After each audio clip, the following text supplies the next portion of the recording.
The amateur, the better. That's what I say.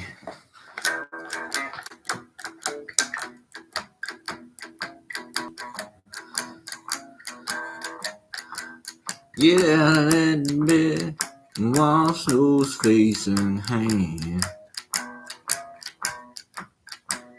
Get out of that bed and wash those face and hands. Get in that kitchen, make some noise with the pots and pans. Like a one-eyed cat peeping in a seafood store. Like a one-eyed cat peeping in a seafood store. Baby, you made me cry out and holler for more, more, more. I said shake, rattle and roll. I said shake, rattle and roll. I said shake, rattle and roll. I said shake, rattle and roll. You know the harder I work, the faster my money goes. Shake, rattle and roll. I believe to my soul, you're the devil in the nylon hole. I believe to my soul, you're the devil in my long hole. You know the harder I work, the faster my money goes. I said shake, rattle and roll. I said shake, rattle and roll. I said shake, rattle and roll. I said shake, rattle and roll. Don't do no good to save your doggone soul. Alright, here comes.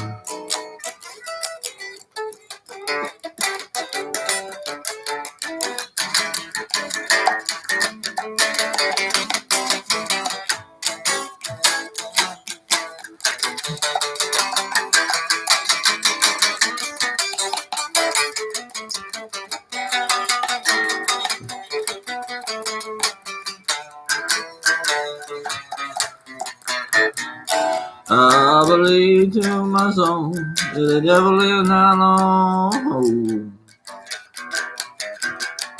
I believe to my soul, oh baby, you're the devil in nylon hole.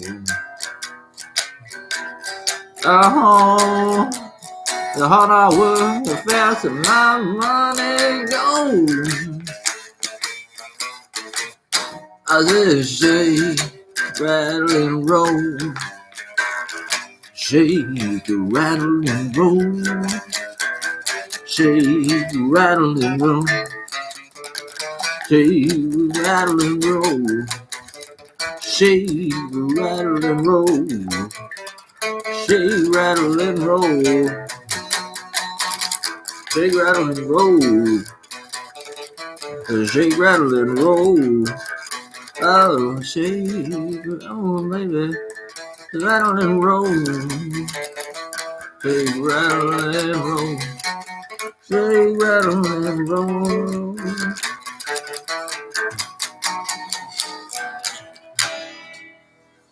Shake, rattle and roll.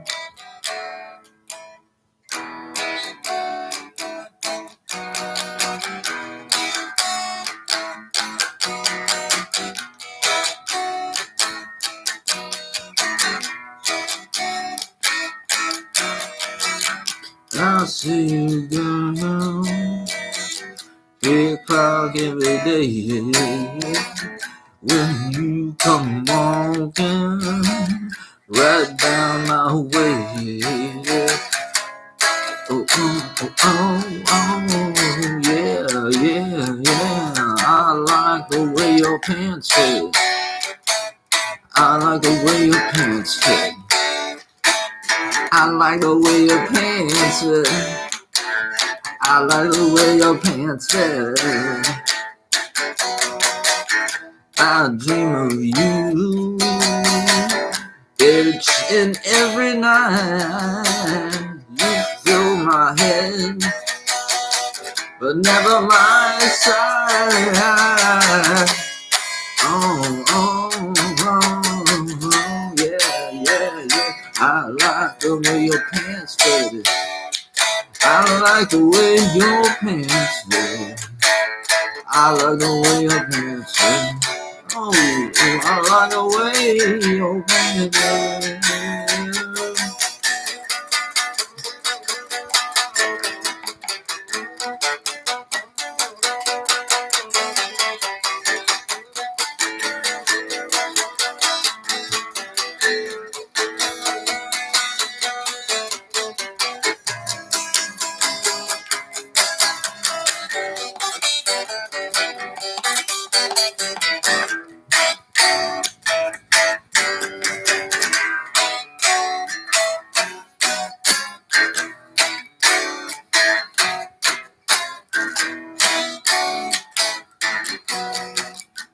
I'll say a thing in my life. I ain't got nothing to do tonight. I gotta stay inside if I wanna stay alive. Nothing is involvement in nations in my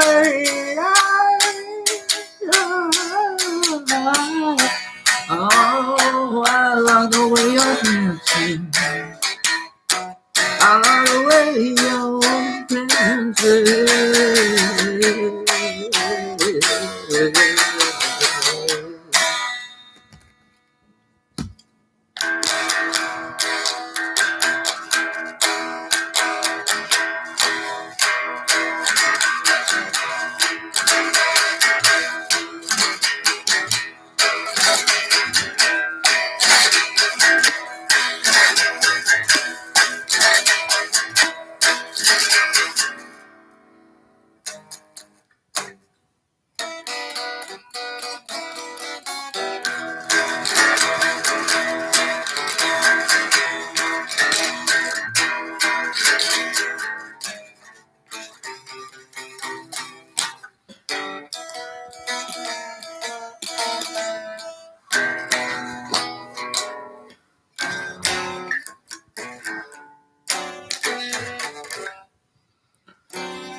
It's a sleuth.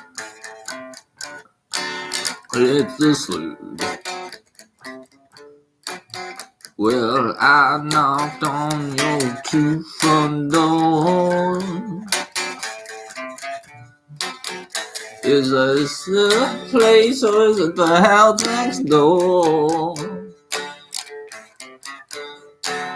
Is this a place that I've heard of from afar? I don't know, man. Music, let's just play something nice and easy. What do I want to play?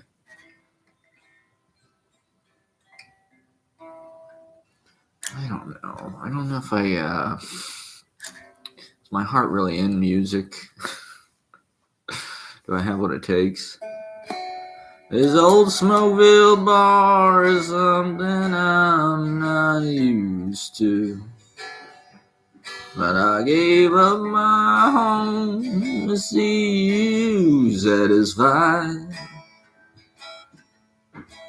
Stop by and see me anytime you want to. It's not much, but I feel welcome here inside. I've got swinging doors, a jukebox, and a bar stool. And my new home has a flashing neon sign. Stop by and see me anytime you want to. It's not much, but I feel welcome here inside. I got everything it takes to drive me crazy. And I got everything I need to lose my mind. And in here, the atmosphere is right for heartache. It's not much, but I feel welcome here inside. I've got swinging doors, a jukebox, and a bar stool. My new home is a flashing neon sign. Stop by and see me anytime you want to, 'cause I'm always here at home till closing time. I've got swinging doors, a jukebox, and a bar stool. My new home has a flashing neon sign. Stop by and see me anytime you want to. It's not much, but I feel welcome here inside. It's not much, but I feel welcome here inside. It's not much, but I feel welcome here inside.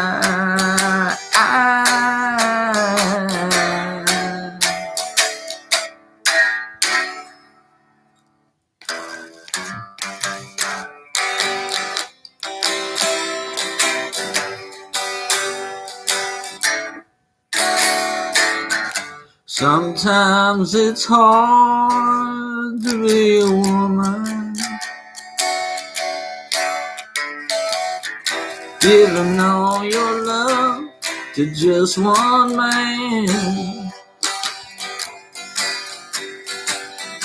And when you live him, you're so proud of him.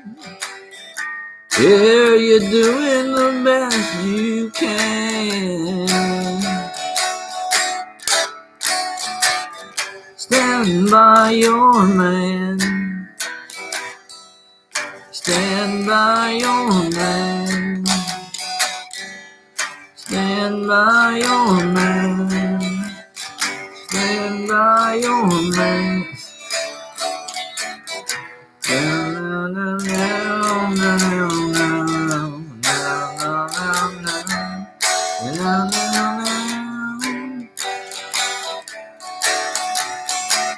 Stand by your man.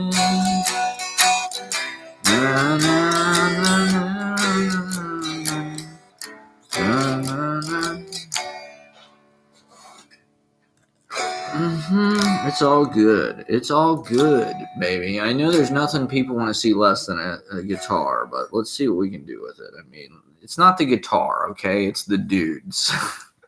It's the white dudes. I'm sorry, I'm wearing my Brooklyn Girl hat.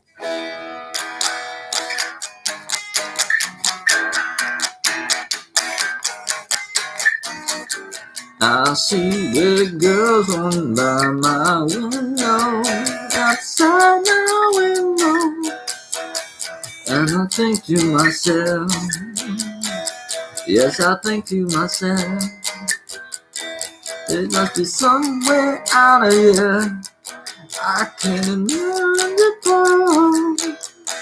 I can't get no, and nobody knows.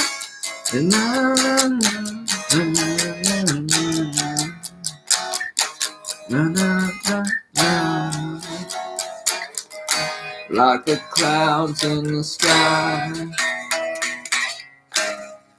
like the clouds in the sky.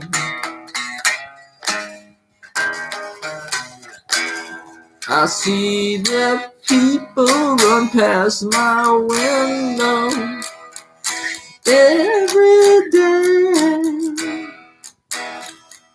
I think to myself, yes, I think to myself, I got no talent like Peter, Paul, and the trio. Well, can I help it? I cannot think to myself. I just can't think to myself. And every day I have to cry. Oh, I got some wet eyes, like the clouds in the sky. Like the clouds in the sky.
Well, you're a mistake that I ought to be making. You're a chance that I ought to be taking. Mine's a heart that you ought to be breaking tonight. You're a mistake that I ought to be making. You're a chance that I ought to be taking. Mine's a heart that you ought to be breaking tonight. I'm just a simple man, playing bass in a hotel band. I'm out here doing the best I can, 7 nights a week. And they let you stay for free if you play 4 sets a night. But if it was up to me, I know that something here ain't right. You're a mistake that I ought to be making. You're a chance that I ought to be taking. Mine's a heart that you ought to be breaking tonight. You're a mistake that I ought to be making. You're a chance that I ought to be taking. Mine's a heart that you ought to be breaking tonight. I'm just a simple man. I come from Ohio. I've never seen these things before. On that you can rest for sure. But I'm taking all my money and I'm heading back to town. And if you got the guts to leave, the shit ain't going down. You're a mistake that I ought to be making. You're a chance that I ought to be taking. Mine's a heart that you ought to be breaking tonight. You're a mistake that I ought to be making.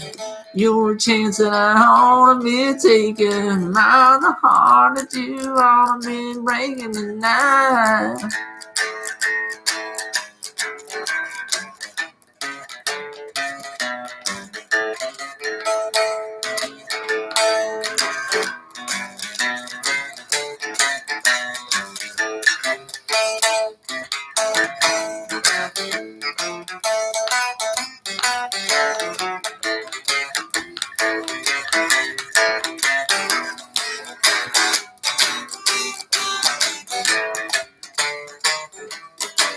Well, I'm just a simple man.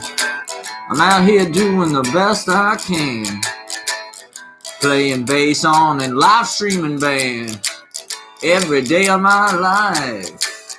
But I'm taking all I can, and I'm heading back to my home. And if you got another thing to say, I'm out to roam. You're a mistake that I ought to be making. You're a chance that I ought to be taking. Mine's the heart that you ought to be breaking tonight. You're a mistake that I ought to be making.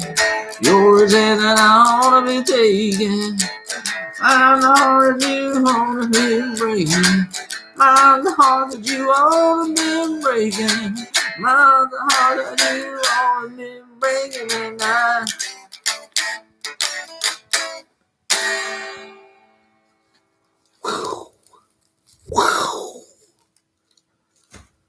It's a frankly fabulous original. You're a mistake that I ought to be making. It's a song that I wrote in 2014, I think. 13. I was having a very hot thing going on. Well, I just stopped in to the Sleep Motel. Another thing, negative, wishing well. I took some toning. I'm in the Sleep Motel. Well, there was Barbara, there was Sue, there was Oprah. What could I do? I stopped in all night, watching movies to the broad daylight. I was dreaming on the Sleep Motel. Oh yeah, I just stopped in. Oh, to the Sleep Motel. I took my dreams and the negative wishing well. Just 15 cents to get you vibrating in the sleep motel.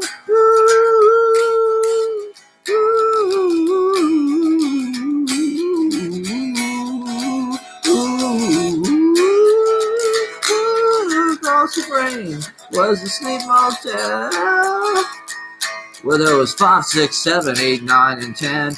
Taking showers with the homie again. I could never see the car. It was cable included Wi-Fi in the sleep motel. Well, there was Bobby, there was Gene, there was Bruce, and there was Kevin, there was Eric, there was Falling Down. It was the end of the patriarchy in the sleep motel.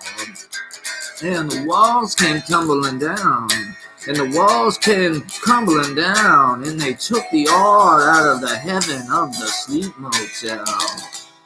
And they took the art and it fell down to hell, that sleep motel.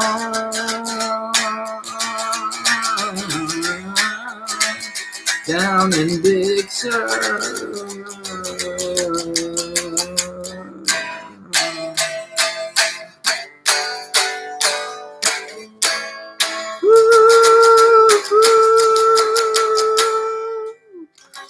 It's a Frankly Fabulous deep cut. That's a live premiere. I've never played that song anywhere. Sleep Motel. There's something about Game of Thrones in it, I think. Roger Ebert. I give too much Roger Ebert exposure on this fucking show. There's too much Roger Ebert really lately. I mean, he's okay. I find Roger Ebert overrated. All I want to do is fall in love with you. Take my hand and run with me to the sun. I know someday you'll send your love my way. I'm waiting for that time to come. Till then, I'll stay in my lonely hideaway. I know that soon you'll be all I want to do is fall in love with you. Take my hand and run with me to the sun.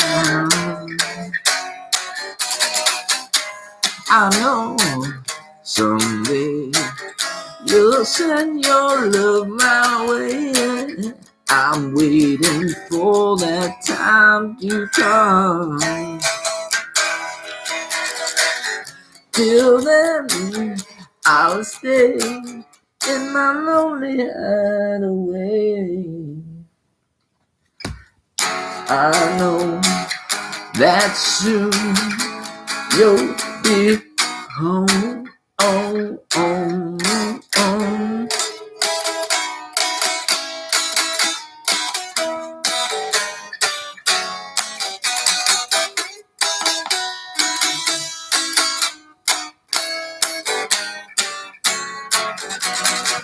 All I want to do is fall in love with you. Whoa, whoa, whoa, whoa, whoa, whoa, whoa, whoa, whoa, whoa.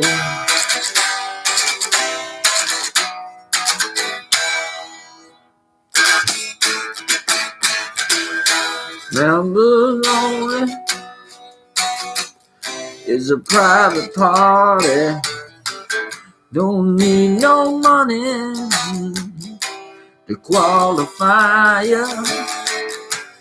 Don't bring your checkbook, bring your broken heart, 'cause it's members only tonight. Say you lost your woman, say you lost your man. You got a lot of problems all in your life. Let's throw in a party, so the sad and lonely. And it's members only tonight. Woo-hoo. Oh, go tell mama, go tell dad. Everybody across the line. Don't bring your checkbook, bring your broken heart. And it's members only tonight.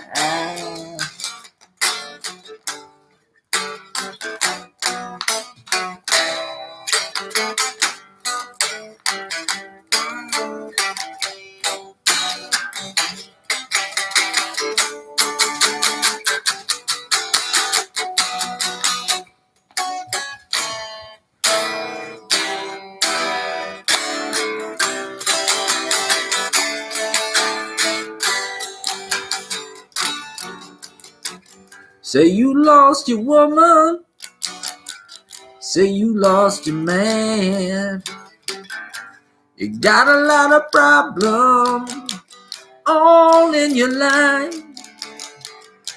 Let's throw in a party for the sad and lonely. And it's members only tonight. I'll go tell mama, go tell dad. Everybody can bring whatever they want to the bed. Don't need a checkbook, broken hearted. It's members only tonight. Yeah, it's members only tonight. Yes, members only tonight. It's members only tonight.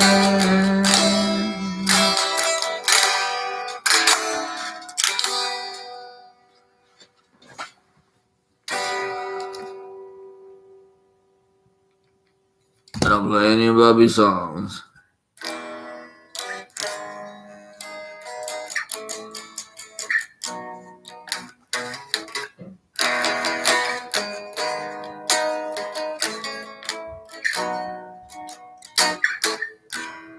Little baby, I love your broken nose.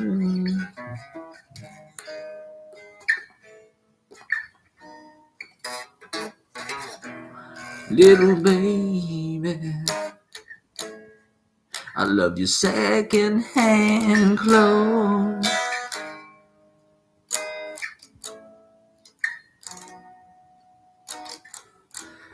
Little baby, I love your philosophy degree. Oh, little baby, come see about me.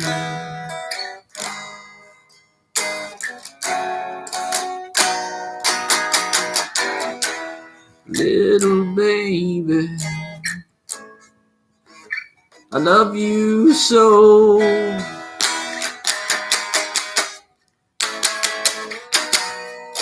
Oh, 10,000 hearts.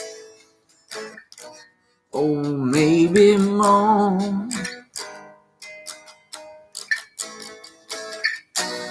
Whoa, little baby, I couldn't make up my song.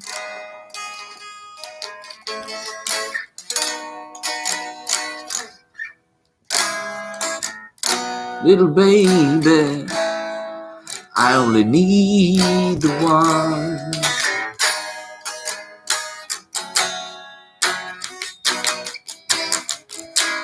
Little baby, why you wanna cry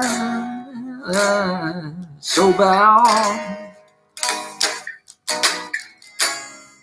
Little baby, I know the reason why. Whoa, oh, oh, little baby.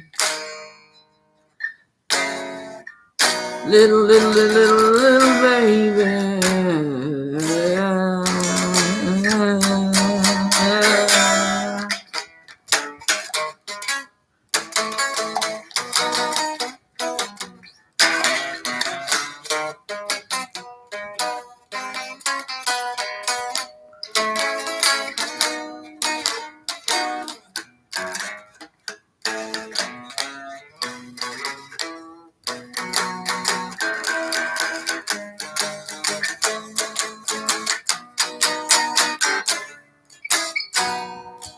Oh, come see about me, frankly fabulous.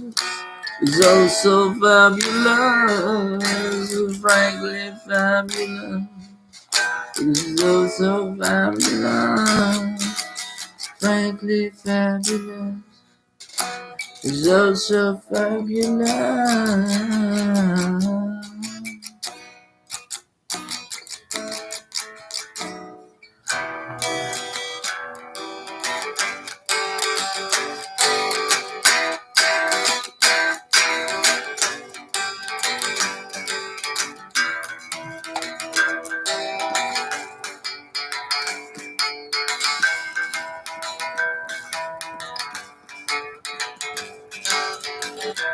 I can feel it streaming through the air today. Or is it blowing through my veins? I felt the charge before, but never quite so strong. I feel it right before it rains. Is it you or is it me? Conducting this static electricity. I guess we're making it together. And I know you feel it too. I guess we're making it together. I know each time we touch, it should drive me away. But I just can't resist your lips. I felt the charge before, but never quite so strong. There's magic in my fingertips, yeah. Is it you or is it me? Conducting exotic electricity. I guess we're making it together. And I know you feel it too. You know we're making it together.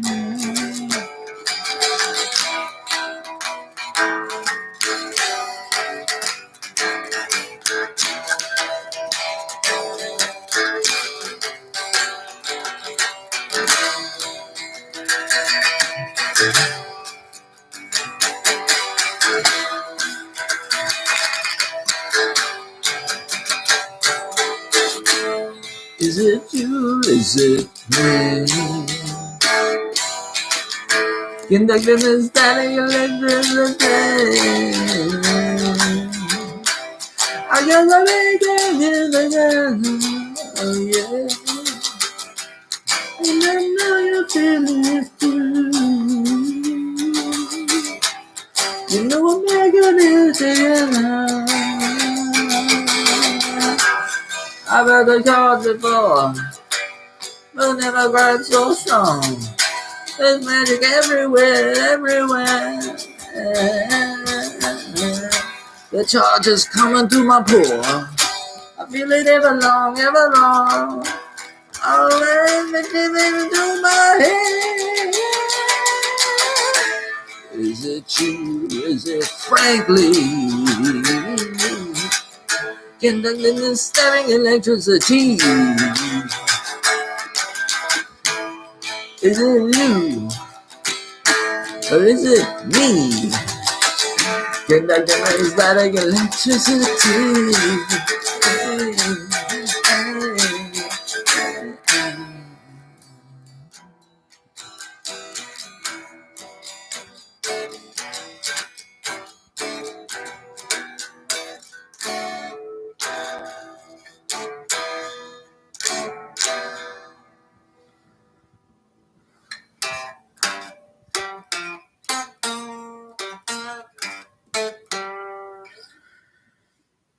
Woo, baby. Stay electric, some motherfucking.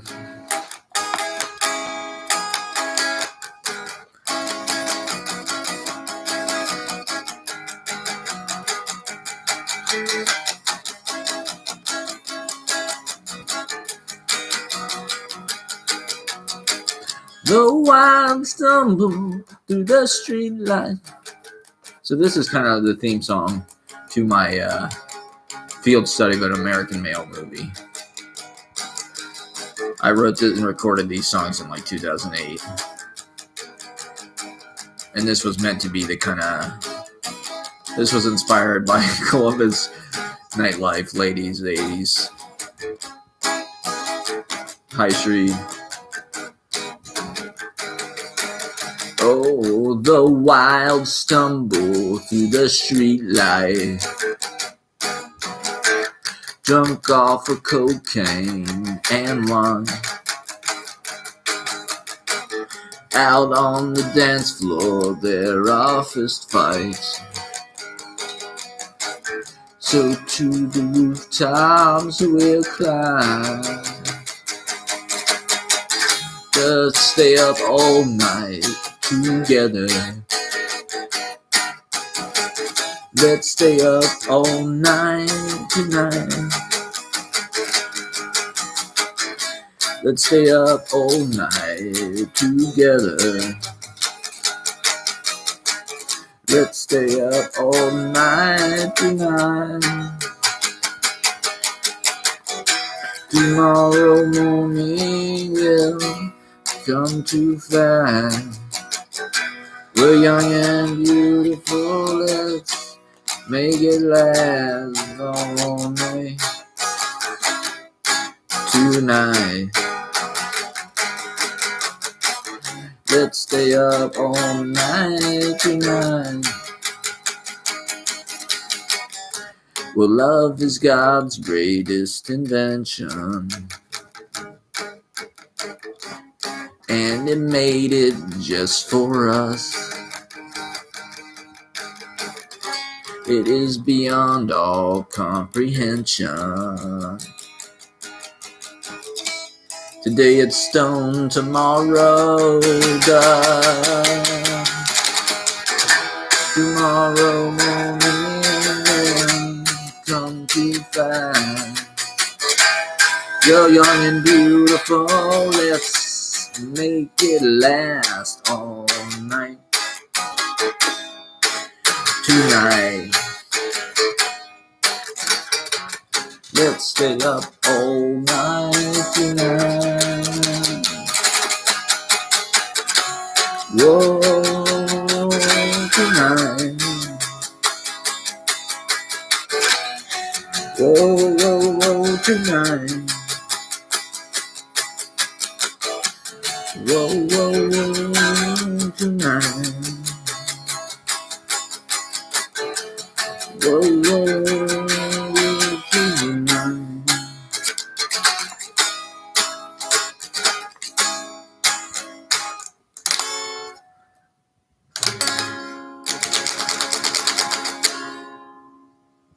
I kind of need a capo for that one.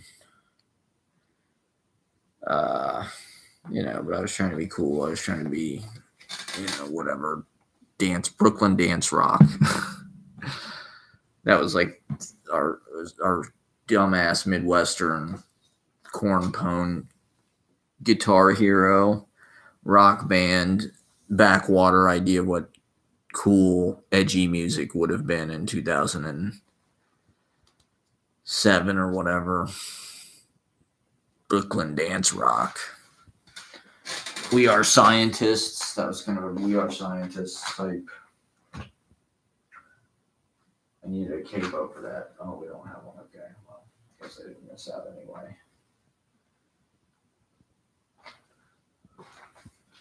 Playing some deep cuts here. Playing some Werther's originals. Some Shack Fried. Playing some covers. Hold on, I'll be right back. I've got a list of cover songs written down.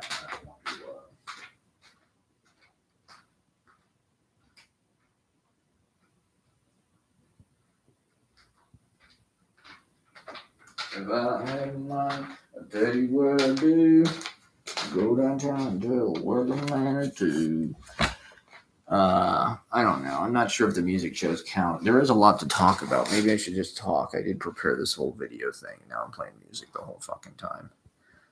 Maybe I'll just do a couple more. It's been 45. That's like a set. But I haven't played music at all. Like when I've been doing this, and like I really haven't been playing music at all. So this is like the first even rehearsal I've done basically in like months and months. You can probably tell. But I don't know. Just good to go on the record. I'm embracing the kind of Shaggy Dog.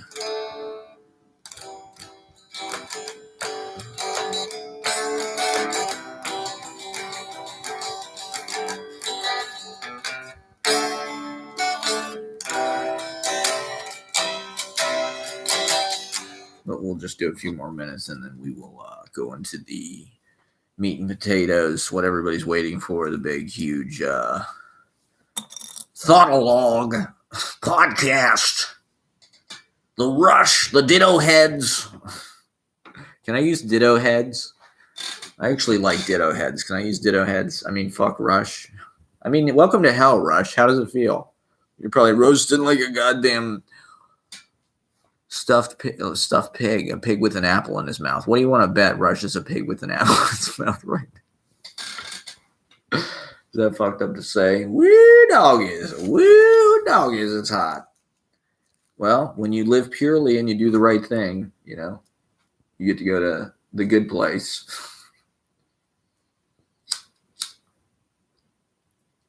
But when you're bad and you murder beauty and life, you're a big phallic cigar sucking tumor on the human race.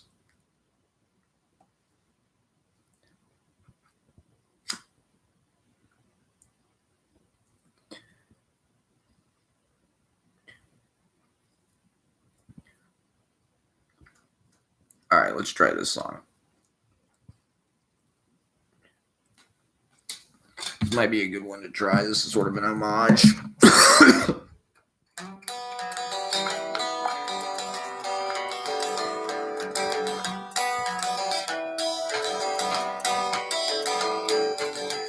If my mom in Houston, I get $20 bill.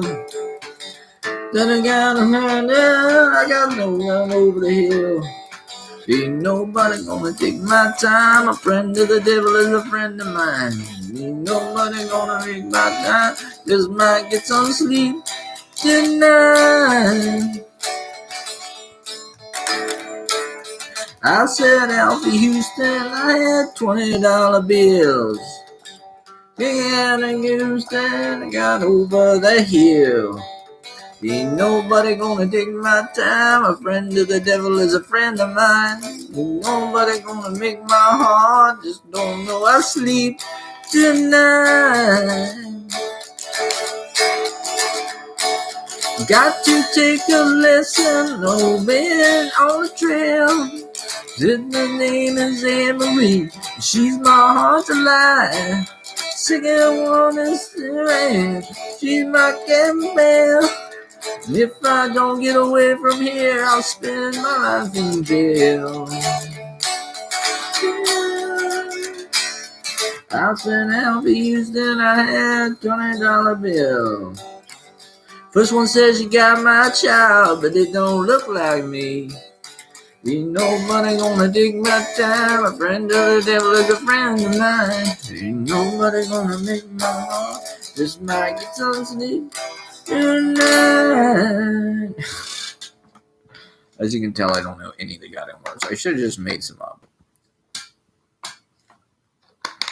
What I'm good at is making words up on the spot.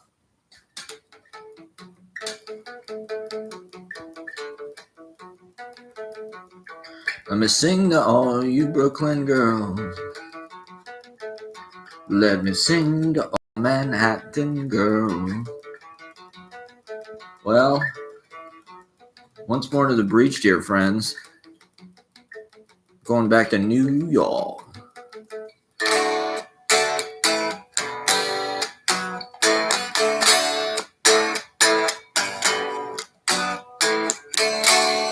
Standing on the corner, suitcase in my hand.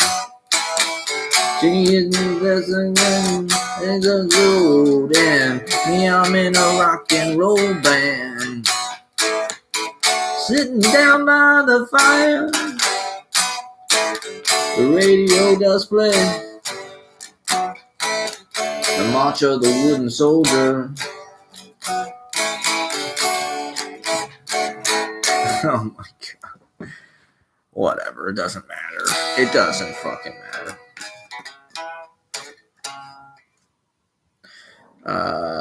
What's another classic hit? There's certain songs I'm trying to avoid, maybe, because I'm trying to revisit maybe unknown gems. There's a lot of songs that I should have played with Holy Smokes that I never even brought up at practice, but actually probably would have helped our band a lot, because it was actually more kind of substantial material. We could have built a show around it, and it would have filled out the material that we had, which was more of a certain style.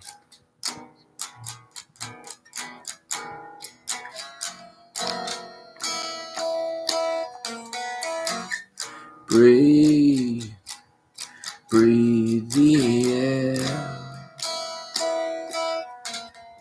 I wonder what's out there. The blowtorch, sun is cruel, but at night the air is cool. Yeah, I'm on a night ride. Yeah, I'm on a night ride. Yeah, I'm on a night ride with you.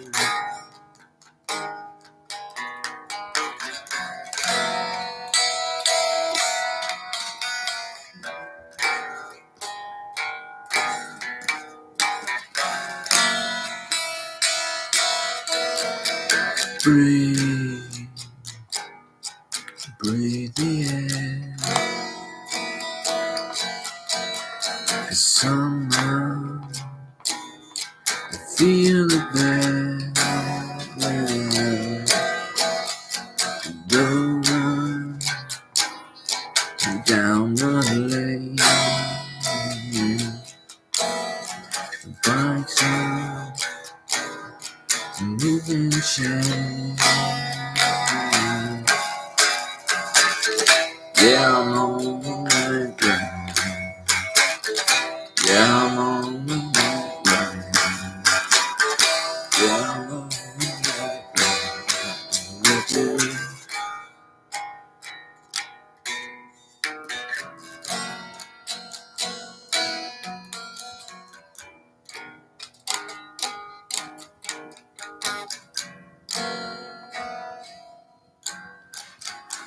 All the little chickadees getting off the train, unlocking their chain. There's women with the wings painted on their shoulder blades, getting off the train. Breathe, number lane. Hear the whispering of the refrain.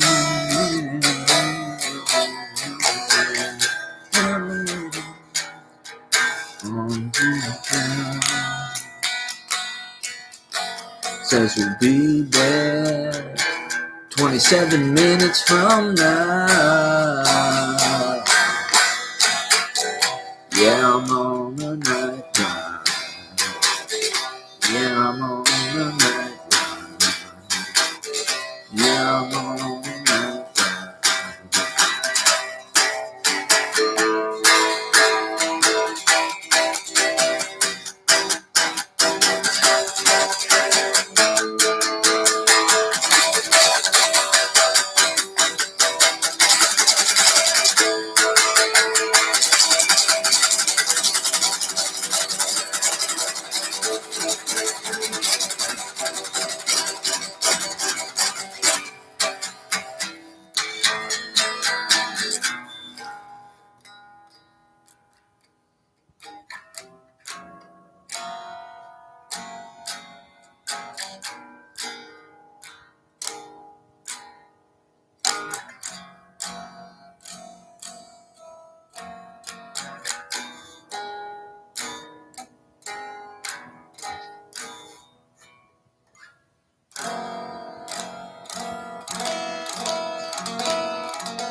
You're the girl with the purple eyes. I wanna be with you when the rooster cries. We'll fall asleep on a bed of brass and dream through eyelids made of glass.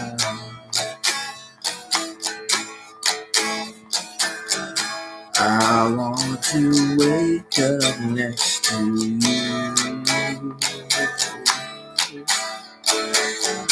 I want to wake up next to you. And I'm under the purple sky,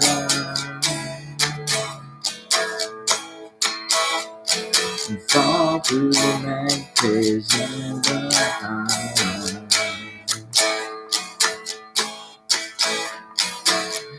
I want to wake up next to you. I want to wake up next to you. I want to wake up. I don't want to wake up. I don't want to wake up next to you.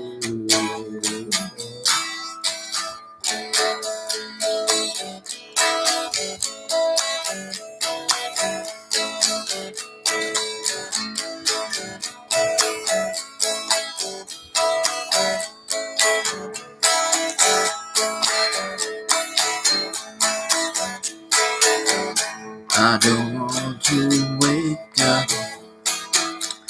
I don't want to wake up. I don't want to wake up. I don't want to wake up. No.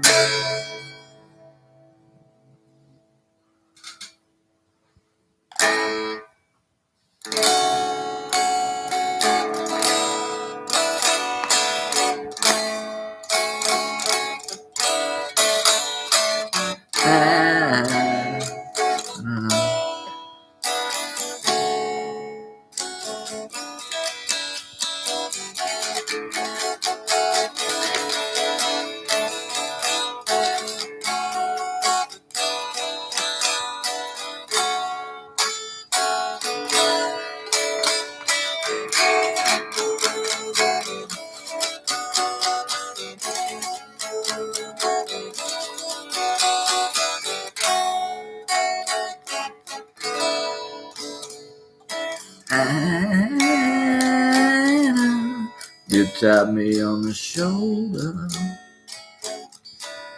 you kiss me on the cheek. Laura, and there was understanding that this was meant to be. Laura, you tap me on the shoulder, and this was meant to be.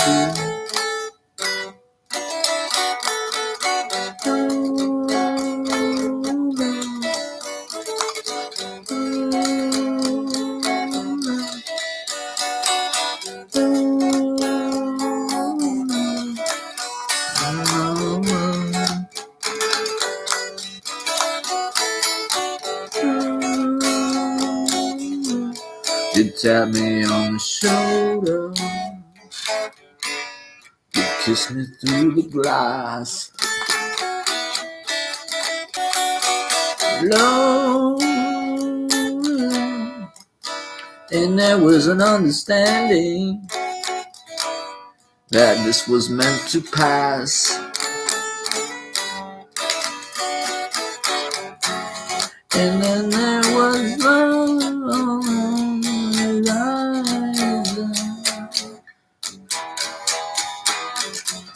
and then there was love along the way.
One minute you're here, the next you're gone.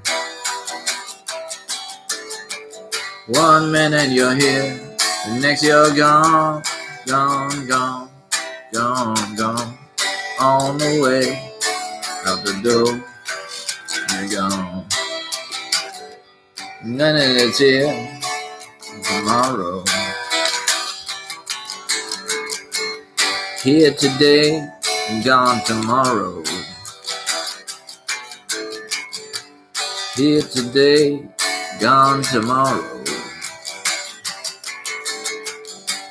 Fill my heart with such sorrow. One today to the next. Living one moment at a time. You never know what life can bring. So I take it through reason and rhyme. Na, na, na, na, na,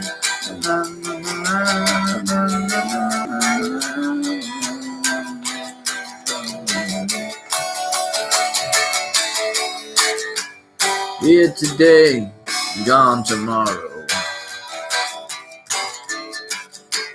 Fill my heart with such sorrow.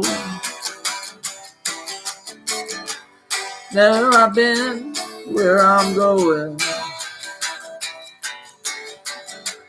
You'll be reaping and I'll be sowing. And I couldn't relax. I knew all the facts. I knew what things had done. And I couldn't before. And knock at the door. And no one ever knows.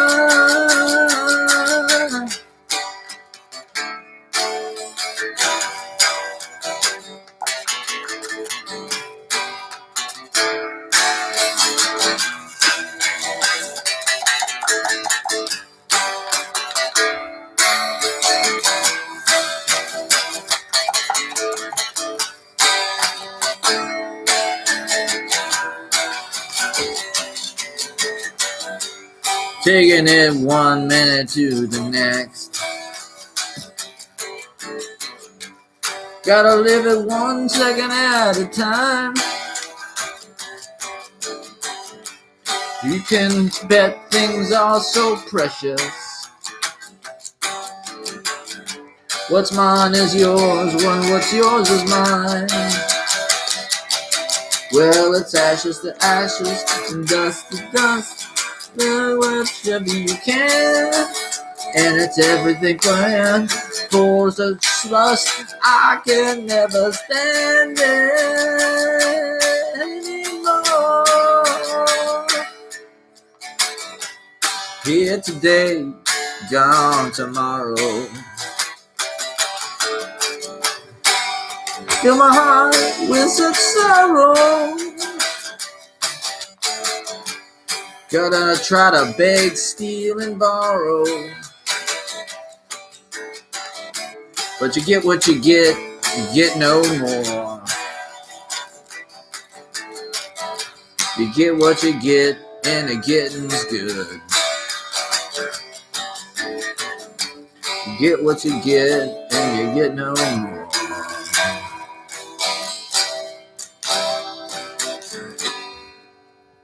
We're lucky to be here at all.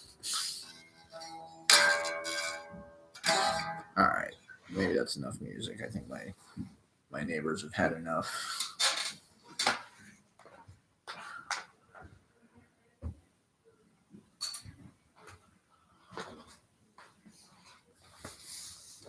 The audience has had enough. Everybody's had enough. Sorry, I had to inflict my acoustic guitar. There was some good stuff. There's that last thing that was improvised. I'm trying to write a country album. I think my next project.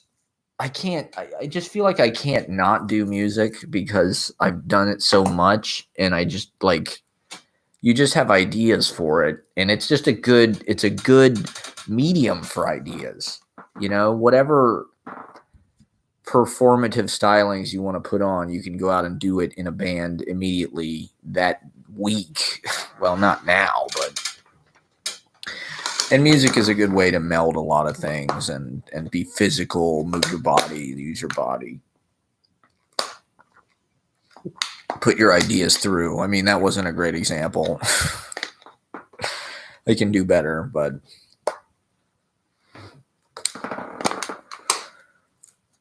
I just felt I haven't played music hardly at all throughout this whole fucking saga, the talk saga, which I think was a mistake.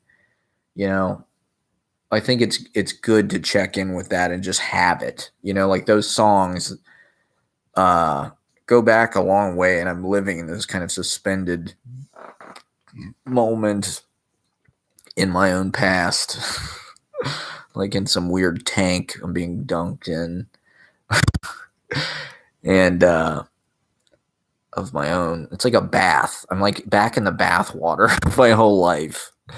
Yeah, like, oh, gross. I'm trying to get the fuck out of here. I'm back in the small pond or whatever. You know, I'm a big fish. I'm back in the small pond. You know, I'm used to bigger bodies of water. Used to flowing freely through the earth, through the big, metropolises, the heavyweights, the major leagues, the show. Frankly Fabulous is in the show. Maybe I should just call my show The Show. The Show.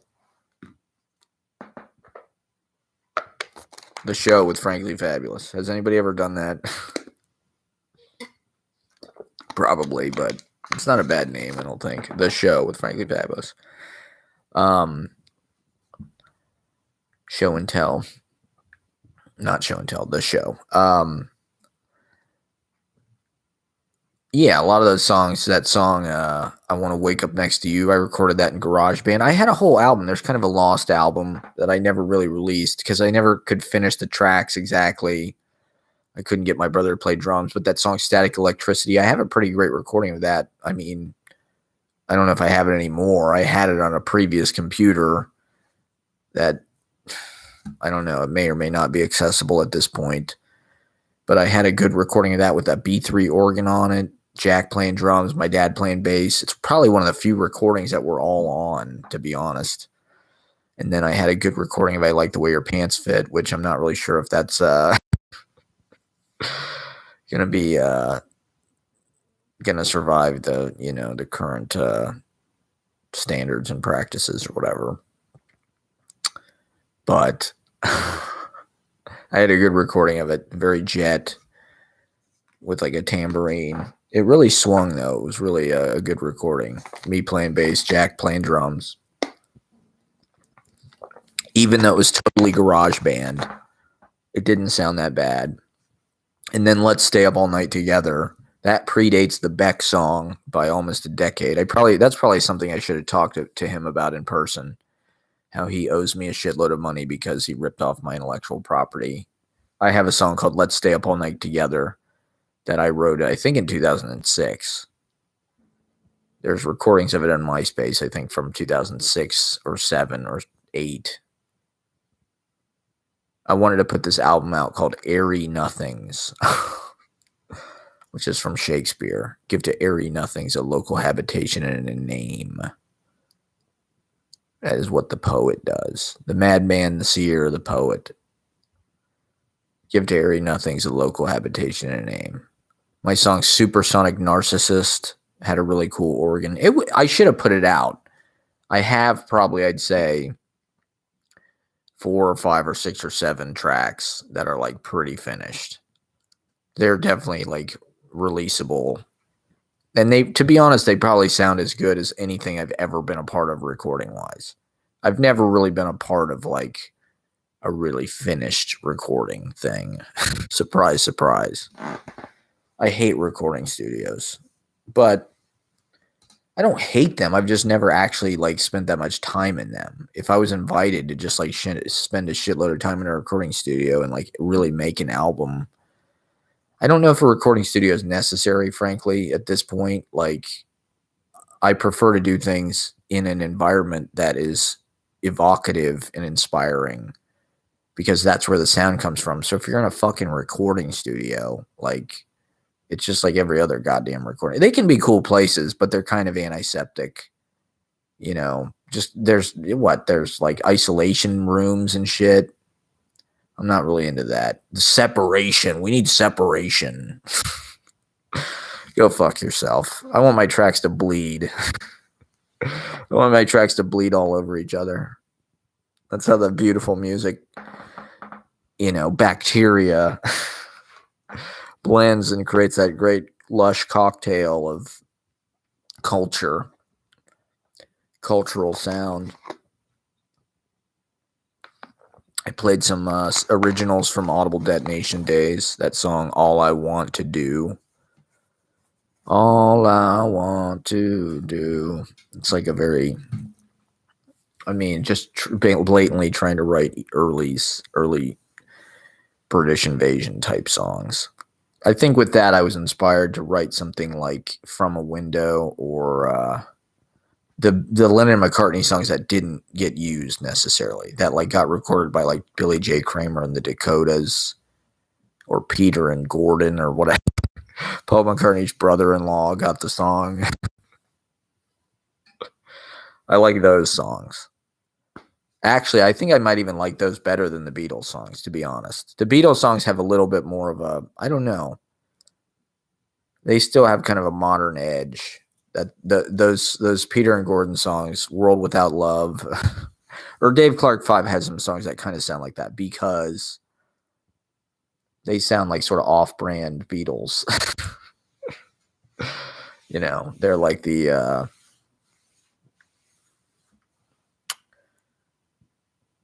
I don't know what's an off-brand fucking thing. I can't even think of one. The Diet Right or whatever. RC Cola of Beatlemania. So all I want to do is sort of a version of that. It was meant to be. I mean, I was very conscious about limiting my expression, I think. I think I wanted to be like some kind of romantic poetry, like a statue. I was really into Rodin and I liked statues. And I think I wanted to make like very classical and just vague. You know, every kind of Beatles song or every one of those songs just has these vague kind of love lyrics and they're just desperate. They're really bad emotional equipment, honestly, because they just make you super needy.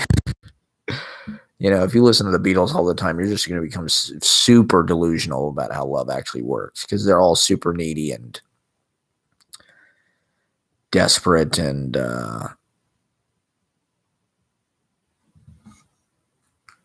about crying. You know, you made me cry. And I don't even know whose lives are that. I don't ever get in a relationship, hardly ever. The Beatles are just like, oh, there's always somebody leaving or they found somebody new or they're crying or they're like, Jesus Christ, that's not how my life was when I was 16. I didn't have anybody. So I thought what the Beatles were telling me was like how love actually worked. It was a big mistake. It'll make you romantic. So I was trying, even my interest in poetry, I think was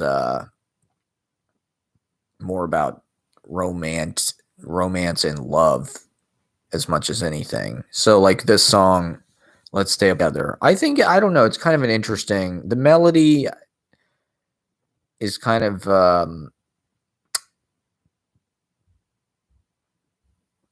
like flat-footed or it's got like Frankenstein feet. It's kind of like glued to one place. It's not actually that.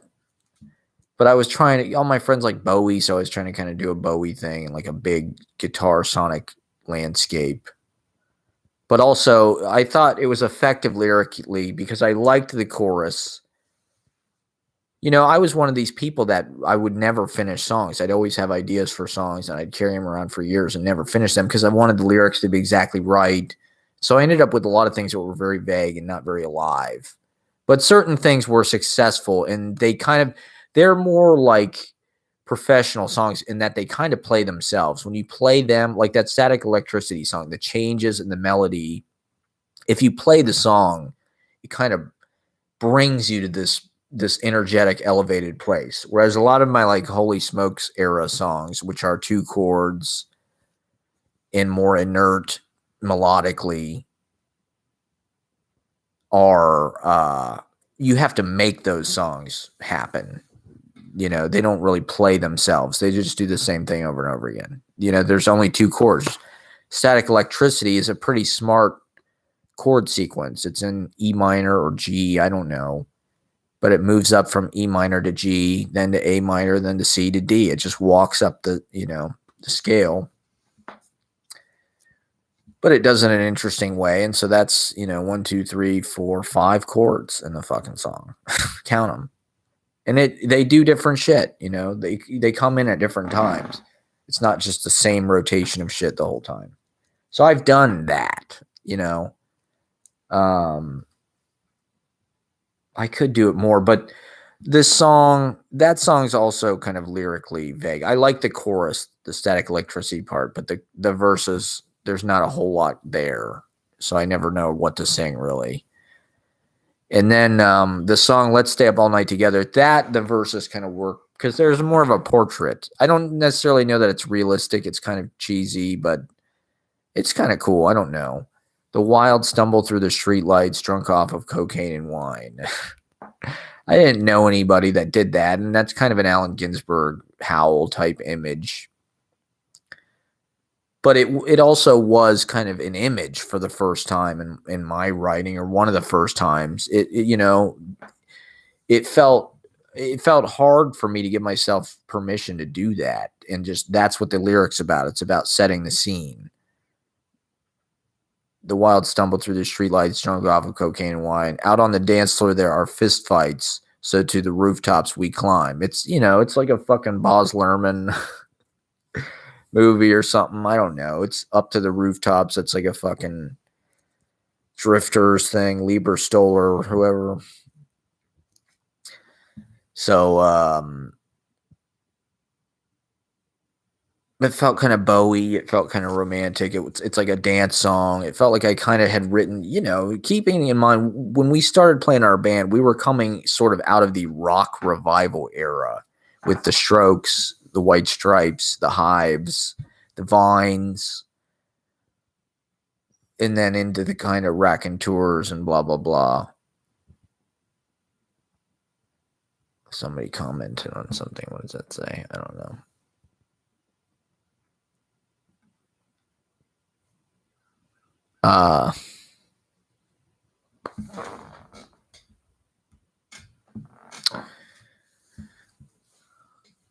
So, like I said, you were trying to sound modern. The Killers, that may have been around when the Killers came out, or sort of right before, and also the Yeah Yeah Yeahs with their song "Date with the Night." So there was some sense that there was this movement towards this more kind of like junk, junk, junk, junk, junk, kind of dance guitar rock thing. I don't know, Panic at the Disco or Clap Your Hands, Say Yeah, or that band Chick Chick Chick or whatever what it was. And then MGMT came out and they had synths. And if you really, the most cutting edge bands in like 2005 or 6 had like a synth. It was like, oh my God, how did they do that? That was like modern. There was some sense that like you were trying to rehash the 80s in a way.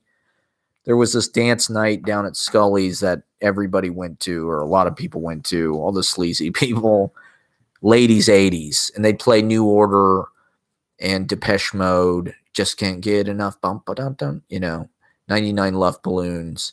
So real synth heavy stuff. All the 80s shit, Dancing with Myself. And that stuff felt, this was before the 90s retro mania that happened right when I got to Brooklyn, kind of in mid 2010s. This was 80. It's a cycle. It just moves in. I mean, that's what American Apparel was. That's what fucking Terry Richardson was, and Dove Charnel, and all of that shit was sort of 80s tights, leggings, bangs, whatever, long hair, natural. Oh, it wasn't strictly 80s, but it was kind of like 80s European American Apparel was. But that, I don't know. There was also some sense that was modern in the future. The Killers, or the Arctic Monkeys, that was another band. There was some sense that guy was some like really great writer or something. My girlfriend, I saw the Arctic Monkeys. I didn't go to that many concerts usually, and I'm ashamed to say this, but people would buy me tickets to go to shows. And my girlfriend was into the Arctic Monkeys, which was cool. I thought that was kind of cool about her. I thought that was kind of sexy. She liked this band that was like, a young guitar band. So I could sort of recognize it. And the Arctic Monkeys were cool. They were working in a sort of Costello mode, I think. And they were like guitar dance rock. But to be honest, I think as time has proven, the future was not really in synths. I don't know. I still think the future is in kind of misty, ambient kind of noise music. You know, the future's more kind of noise music. It's not really. It's sort of it's improvisational sound and timbre and composed more like free verse poetry than like guitar chunk chunk chunk. You know, all the synth stuff. Well, this is something interesting I kind of got into the other day. Giorgio Moroder, and I don't know that much about Giorgio Moroder, but I forget how I got into it, but the song "I Feel Love" by Donna Summer. I started listening to these Donna Summer songs, "Bad Girls." So I was checking out Donna Summer, and Giorgio Moroder wrote and produced a lot of her hits. But this song, okay, "I Feel Love," supposedly the record, when Eno heard it, he was working on the Berlin trilogy with Bowie in Berlin. And Bowie says Eno came in real excited with this record. And he said, I've heard the future of dance music. It's this record. This is what you're going to hear on in dance clubs for the next 10 or 15 years. And he put on I Feel Love by Donna Summer, produced by Giorgio Moroder. And what distinguishes it from what I understand is the way that they were able to synchronize the synthesizers to the click track. That was how they were able to get all these synthesizers in perfect cohesion rather than, and this is something that the dudes in my band would talk about. They worked with a similar thing, and they had mentioned the click track and how that was how they synced up their respective kind of rigs. You know, they were more into kind of circuit bending and like esoteric textures and things like that. You know, I think the music of the future will be far more textural, like Explosions in the Sky. That was kind of an early band that like came out, and it was like when I was in college, and it was like they didn't have lyrics, but it was guitars. And if you listen to them now, they're I don't know, they're just a dude band with fucking guitars. Like they're not that out there to me. Like I feel kind of at a loss because I didn't really understand that certain things were permissible with a song. You know, like you can do Explosions in the Sky. You don't need lyrics as long as you have ambiance and kind of atmosphere and vibe. Like that can be enough. I was always thinking of a song like the Beatles. It was like, if it sounds good on an acoustic guitar, it's a good song. It has to be kind of tight, compressed, verse, chorus. The chorus has to be this like idea phrase that the whole rest of the song kind of relates around. Like, you're a mistake I ought to be making. That was like my country. I thought that was kind of a funny line that you might hear in some kind of like late 50s country song. It's sort of a Ricky Nelson song, but also like I don't know, Fair and Young or whatever. It's like a slow rocker. Pedal steel would be good on that. God, what is this fucking Rush fucking hagiography on my goddamn TV? Are you for real?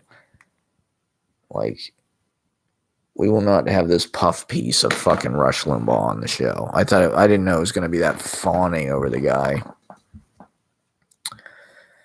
And then with Let's Stay Up All Night, the second verse is more poetic, and it's sort of an aphorism. I think maybe Leonard Cohen or something. Something at the time, I gave myself permission to have something that was like a little bit more of like a direct. I don't know. I think with lyrics, I was always trying to have like wisdom phrases. Like, life can be beautiful, but it ain't no fairy tale. Sooner or later, everybody's dreams are for sale. Life can be beautiful is something James Dean said in Rebel Without a Cause. Life can be beautiful, but it ain't no fairy tale. Life ain't no fairy tale. I don't know. That sounded like some Springsteen thing. I was really into Springsteen. And then sooner or later, everybody's things are for sale. My friend Ian, who is a writer, he misheard it as everybody's things are for sale, which I think is better. So I'm going to claim that rather than everybody's the first version. So that was an example. That's I like the way your pants fit, which has. So let's stay up all night. Second verse. Love is God's greatest creation, and he made it just for us. No, love is God's greatest invention, is what it is. That's what makes it interesting. Love is God's greatest invention, not creation. Creation is like way too Pat Roberts or Jerry Falwell, or who's the guy? Tammy Faye Baker, Jim Baker. It's too Jim Baker. Love is God's greatest creation, everybody. No, it's greatest invention. So God, once again, using God as a cartoon character and name dropping God. Maybe that should be the title of my memoir, Name Dropping God by Frankly Fabulous. Oh, boy. The Frankly Fabulous fictional universe I haven't talked about in a while. This is all part of it. I like the way your pants fit as a part of it. Holy smokes, Audible Detonation.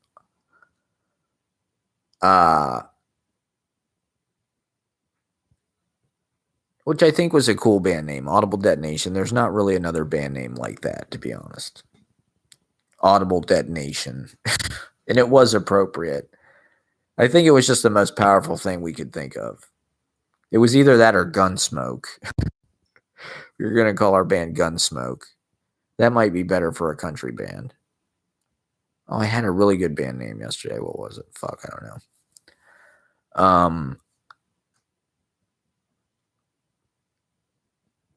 Love is God's greatest invention, and he made it just for us. Isn't that nice? See, I'm such a romantic. I'm writing love songs. No matter how strong your intention. I had two different versions of this. It is beyond all comprehension, or no matter how strong your intention. I'm not sure which one's better. Maybe they're both not good. Today it's stone, tomorrow dust. I don't know. It's not great. But it is what it is. It was like, it feels like it holds up. I mean, to be honest, lyrics are not anybody's most important things in songs anyway. So those songs were kind of more intentionally melodic. I had a piece of a melody, this Let's Stay Up All Night Together. I had a chorus, and a cool kind of guitar motif that I thought was modern and dance rock, like I said. And it was this cityscape. It was portraying my young single life.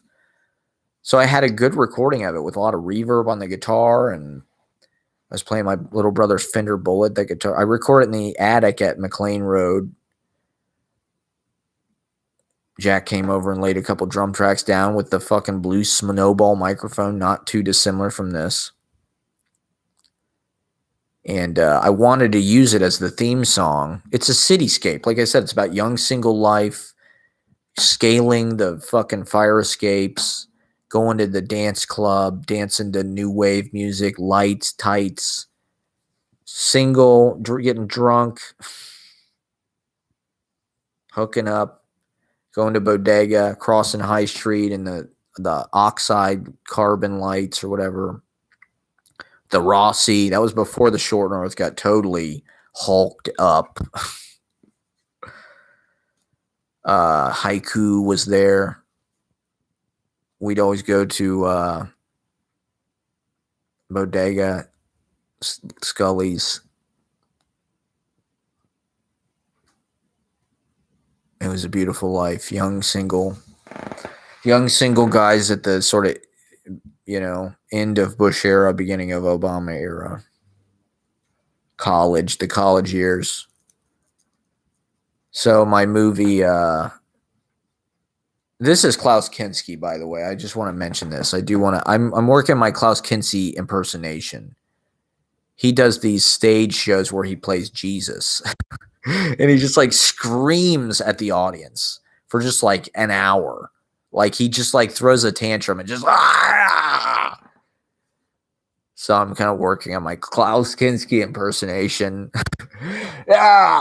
He's so intense. It's awesome. And he's just like so adversarial with the audience. So I don't know if I've talked about my field study of the American male movie before, but it's back in the works. It's we're gonna greenlight it. It's in development. It's been in development hell since 2009. Now it might finally get made. It's been one of the hottest scripts in town, for years and years and years. And there's been a lot of people that have been in talks to do it. A lot of big names were in talks to do it at one point. It just fell apart.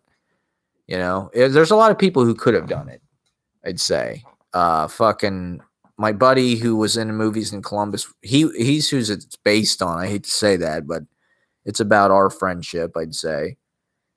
It's meant to be a part of the Scenes from a Life continuum.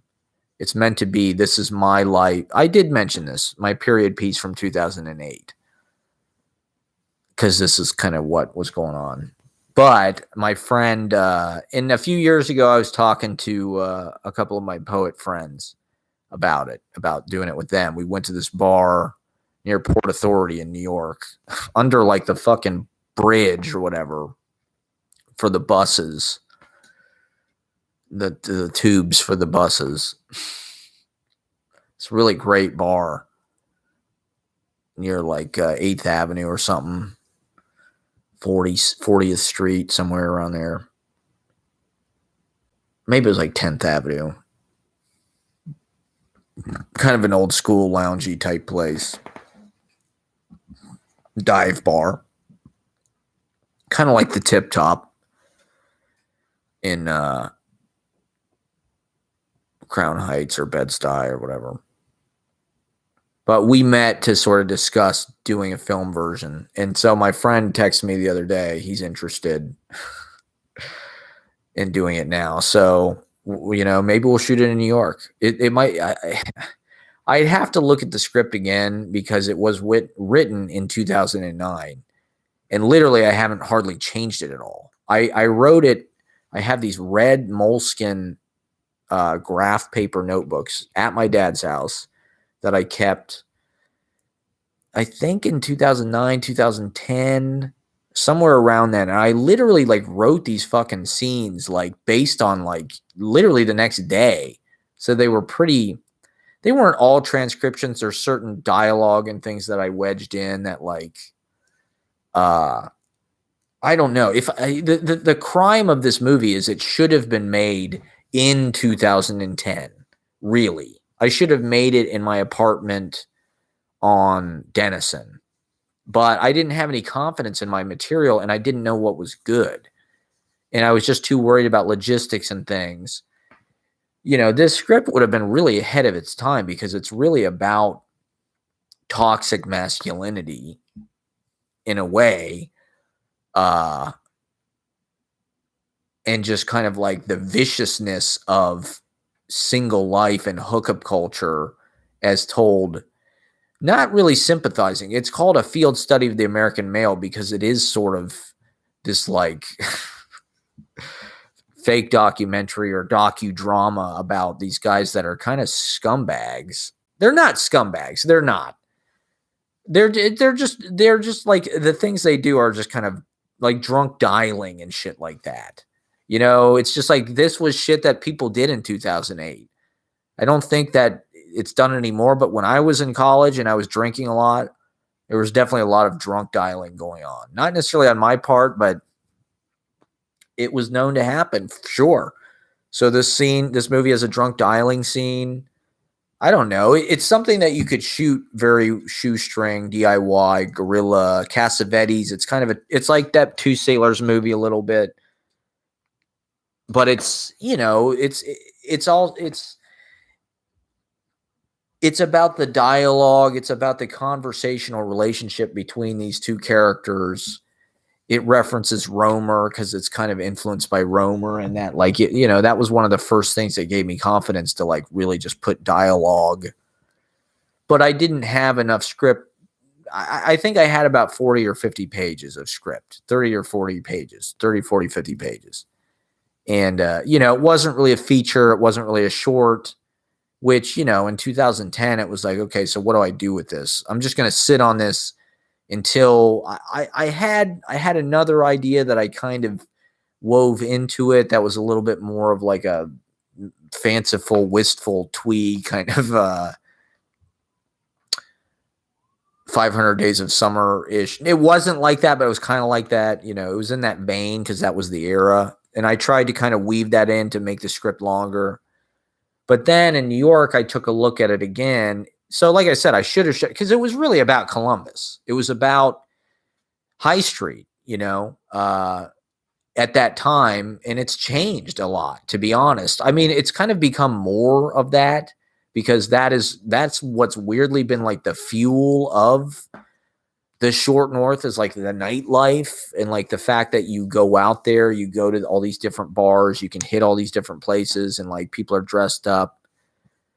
I don't know. Maybe it's just people on dates. I'm not sure my buddy lived near there. So that was part of our ritual, and so it was sort of about my young single life and sort of discovering that. And our weekly ritual was I'd go to school during the week, Monday through Thursday. He'd be at work. He worked at Mount Carmel and doing God's work, doing good stuff. And he had his own place, which at that time was affordable. He had this kind of really cool apartment, but also kind of like bohemian as hell for, I think it was like $600 some a month. And it was in the short north in this beautiful old brick house with a fucking huge ass porch and a big ass turret. This was sort of before, it was definitely before the really rich people moved in. It was right before that. Like it was just beginning where it was cool, but it was like hipster in the classic sense of the word. Like Bodega was like the fucking place for young, I don't know. It was more of a yuppie place. Like in retrospect, probably should have been going to Bourbon Street. Like North Campus was more where it's at. Short North was kind of a yuppie thing, but it was also like definitely a nightlife place. And Scully's was right there, which was like, a dance club. They'd have bands. There was some sense that if you could get a gig at Scully's and pack Scully's, you were like a really cool young band. At least, I don't know, in my narrow, uninformed sense of how things actually worked. Now I didn't really realize at the time, but things like Skylab or DIY venues, that was actually kind of more important. Playing Bourbon Street, like I said, that was more important. Being a part of that was more important than Scully's. Scully's was like this weird, that was like for rich kid bands or so. I don't know. It was, you had to sell a certain number of tickets and blah, blah, blah. But anyway, so he had this cool apartment upstairs. You'd walk up these fucking old ass wooden steps, and it was in, the coolest part of fucking Columbus, really. All these cool old brick houses, bohemian, sort of cheap. Like I said, $600 at the time. And it was his kitchen. There was a door that you could go up to the attic, but the attic was like totally not finished. So you never really went up there. And he had this fucking, like, I think he had a spool, literally, like a fucking spool, for cable or whatever. That was like his table. And it was just covered in stuff. I mean, just like total disorder, fucking books, magazines, newspapers, you name it, just everything on this fucking table, beer bottles. The most important thing was the little radio. There was a little clock radio. As long as we could get that, that's the only thing that mattered. Like, fuck everything else. And the bourbon. So you had like a refrigerator, no dishwasher. Like, this kitchen is from the fucking 30s or whatever. I don't even know, 60s.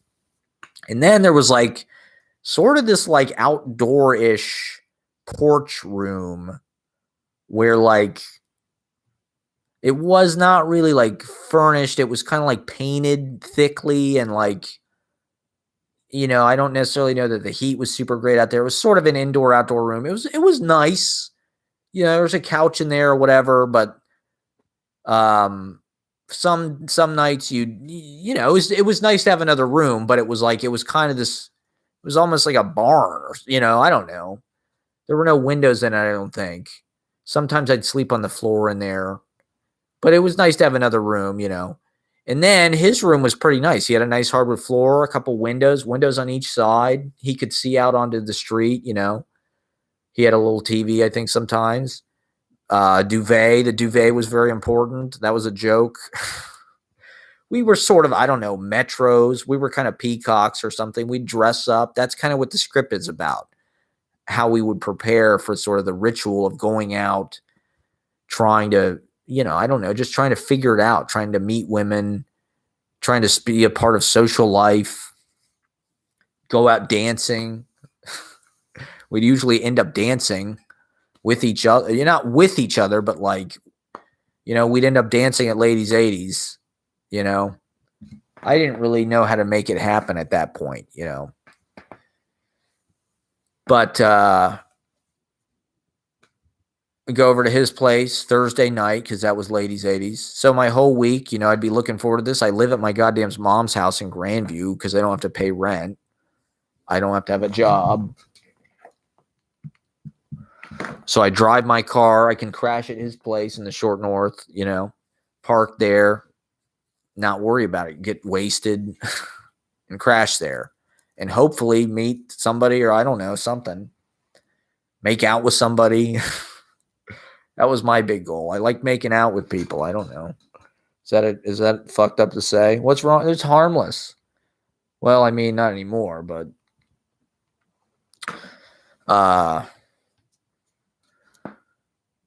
so I get to his place around 9 or 10 on a Thursday after class. I was, doing all my English classes, studying the Romantics. I was reading Blake's Proverbs of Heaven and Hell. I'm surprised that didn't make it in the script because that would have fit perfectly. Blake's Proverbs of Heaven and Hell were sort of like weirdly resonant with the time. And it was sort of around the time I started doing Shakespeare in the Park. So I had kind of a cool life. I'm on the town, but I lived with my goddamn parents. So I go over to his house. He'd have bullet bourbon. We got bullet bourbon every goddamn week. A fucking fifth or whatever it is, a handle. And I didn't really care. I drank whatever. I'm kind of a lightweight. And to be honest, I don't know. I probably shouldn't have fucked with that stuff because it did kind of feel fucked up. It tastes good. Don't get me wrong. I did enjoy it. I'm glad I got to have my years of drinking bourbon. I wish I could drink now. I wish I could drink like that now because I could get more out of it. But American Roots would be on NPR. Or I think there may have even been a CD player and we could burn CDs maybe. So we'd be listening to American Roots. And, we both had high aesthetic sensibility. He was really into literature. He was reading Dostoevsky. And, he would always be reading some super long Anna Karenina.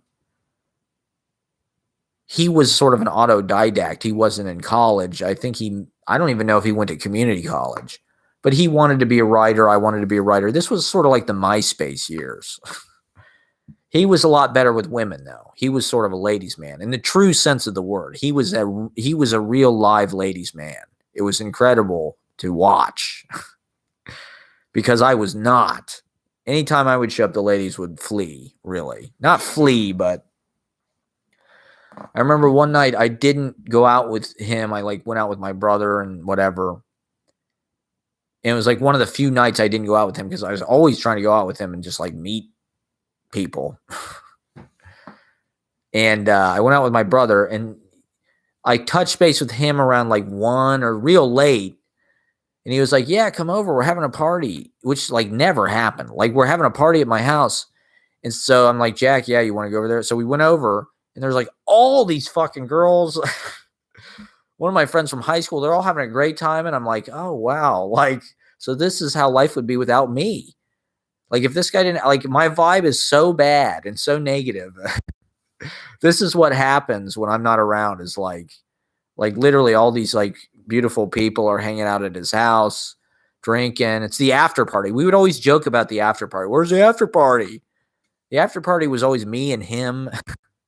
And sometimes our friend Joel, who may or may not, I'm not sure. He may have been taking advantage of us in our sleep. I think he was. I think that was his interest. He provided the bourbon, but I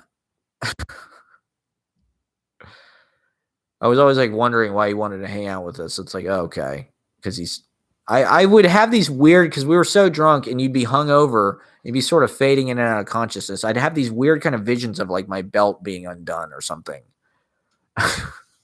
Maybe I'm imagining that, but it's whatever. I was 20 fucking 3 years old or 22 or 21 or something. I don't know. This is around the time right before I moved to New York ish. The years right before I moved to New York. Sort of after I tried to move there, and then so we'd pregame in the parlance of our times at his place. You know, we went to high school together. And like, to be honest, we were like, I don't know, we had a lot in common. I was really, he was like a person I was really thrilled to know, to be honest, because just culturally he was very savvy, very smart, just, you know, very like acute, sharp, winning person, you know, but hip and just you know, but he also had kind of power, you know, because he was so charismatic and so well liked. So, you know, any situation you brought him into, that was always kind of a threat. In a certain way. I don't know. From my little chody point of view, it was. You know, I didn't have any real power. And maybe I still don't. But at that time, it felt like at a certain point, it got to be too much. So to some degree, the script is about the breakup of that friendship and sort of the romance of that friendship. You know, the sort of best friend bromance, maybe to use a horrible. I wouldn't really describe it that way, but I suppose it was. That's kind of what the movie is in a certain way. And like, it might just be too late. I mean, it's 2021, for Christ's sakes. Do I really want to make a 12-year-old script about what it was like to be a single guy? But it is an interesting script, I will say. I think I'm kind of too lazy I don't know. I'm not exactly sure how to approach writing like a new script. And this script is already there and like people kind of know about it. My friend texted me about doing it. So it's like, it could just be something we just do just to kind of get the ball rolling. You know, it'd be probably a 40, 50, 60 minute long movie. That might be kind of interesting just to do, you know, shoot it, you know, with digital video and do it no budget like Taylor Mead. You know, so we'd go to his house, we'd pregame till 10:30 or 11 or, you know, somewhere in there. Then we'd go out into the streets, drunk as hell, and, you know, just being kind of embarrassing. I mean, to be honest, I think it was kind of bad probably for him to hang around me because I didn't really know. I mean, I was caught off guard by how things actually worked in real life, not necessarily because they were harder, just because the expectations were different than I anticipated. Like, for instance, just the thing that women are attracted to, for one thing, and just like I kind of led with that in my life. It was like, rather than really work on being I mean, I was doing performance, obviously acting, and I was in college and whatnot, but like with my music, let's say, it was very hard to have confidence about that and put that on stage in any kind of way that felt effective. I mean, maybe nothing's changed, you know, like I'd play open mics. There'd be nobody there. I'd play gigs. There's nobody there. Nobody was that enthusiastic. Maybe nothing's changed. But for a while, I mean, now I feel like I'm more in command. I know what I'm doing. And like, for a while there, I do feel like I was being effective and making a splash. And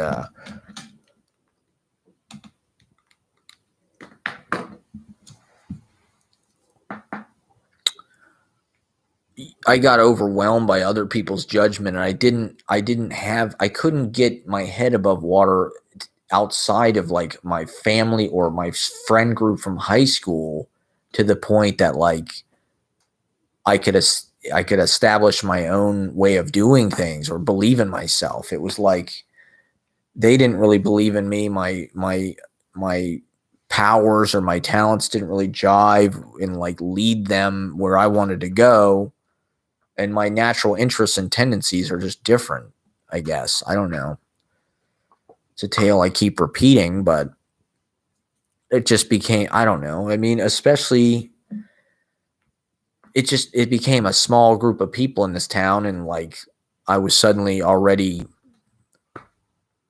had met all of them, and like they didn't like me or I didn't like them, or I didn't know how to, they didn't respect me as an artist, whatever. I didn't there's just a lot of judgment coming from all directions.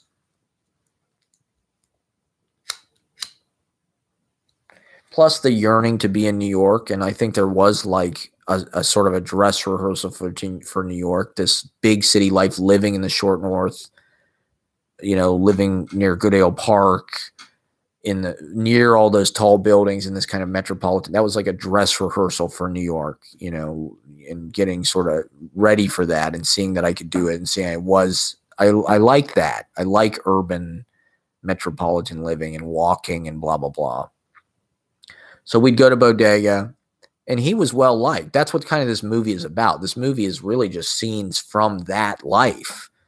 The opening scene is exactly, it's exactly this. We're getting dressed. We're getting ready. We're talking about a script he had written about Dostoevsky, fucking Crime and Punishment, about the devil. And it's sort of implying he's a little bit of a devil character because he's I don't know. He's a little bit, I don't know if he's a sociopath, but like he's like,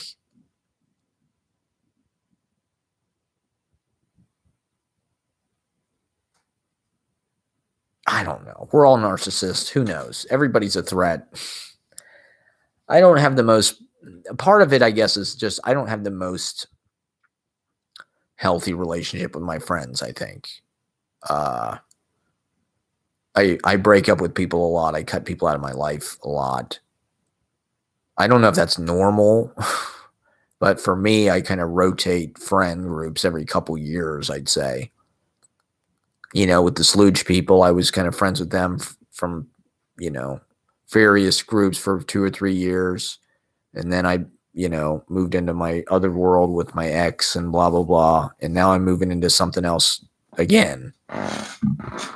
So I don't know. I have a bad habit of, if people become a threat to me, like performance wise too, I don't really, it's hard for me to promote certain friends' success or be happy for it because like I do feel competitive or like it's taking away from my own.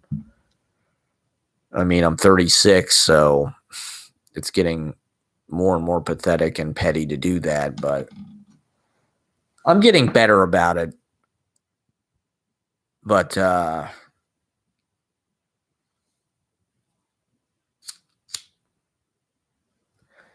Wally character, I mean, it's kind of a character study too, where you have the alpha, like I said, success, charismatic, he's a ladies' man. And then you have Wally, who's going to college. He's smart.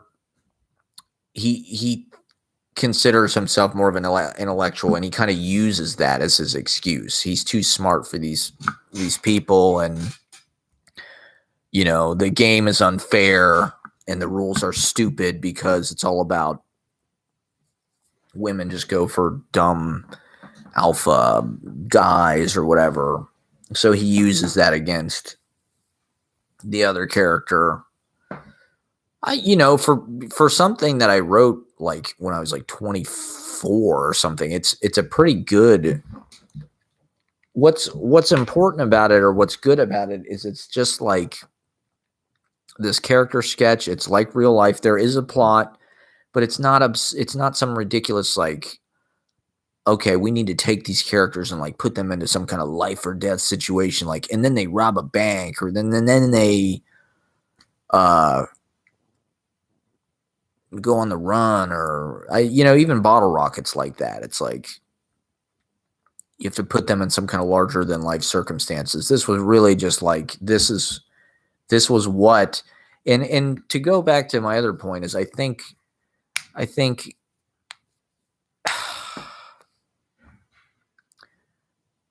think that like the education of males in this country is just so bad about how to communicate and how to feel good with yourself and about yourself, and bring that into social interactions, and to not be afraid and to not be like men are just filled with ideas about they're supposed to be self-conscious about just the dumbest things, which people are not judging them about at all. They might be judging them about other things which they're totally unaware of, though. Like if you, whether or not you like video games, like that was like some sense in 2008, like, oh, I'm a nerd. No girl's going to like me. I like video games. I'm a nerd. Like, that is absurd. If you know anything about human nature, like, if you're passionate about something, I mean, and obviously gaming has become more and more of a big part of our fucking society, sadly. I'm more likely to judge you for being a gamer. Whereas, like, if you never offer to pay for anything, or, this is something somebody might notice that and be like, okay, well,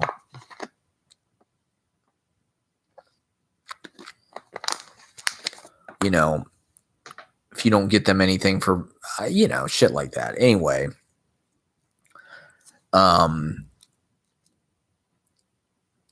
movie is sort of about the differences in social awareness, and this one character sort of bitter failure. I mean, he is a little bit of an incel, I suppose.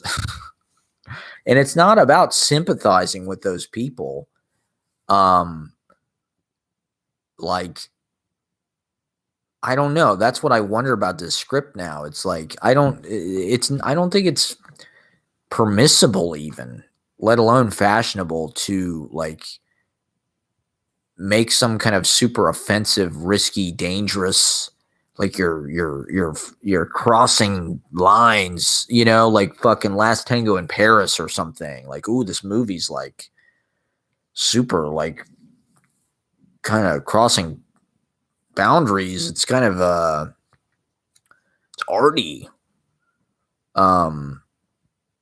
Like this script, there might be things with the characters that are just so ugly. It's just like, do people really want to see this? Do they really want to, like, we know this.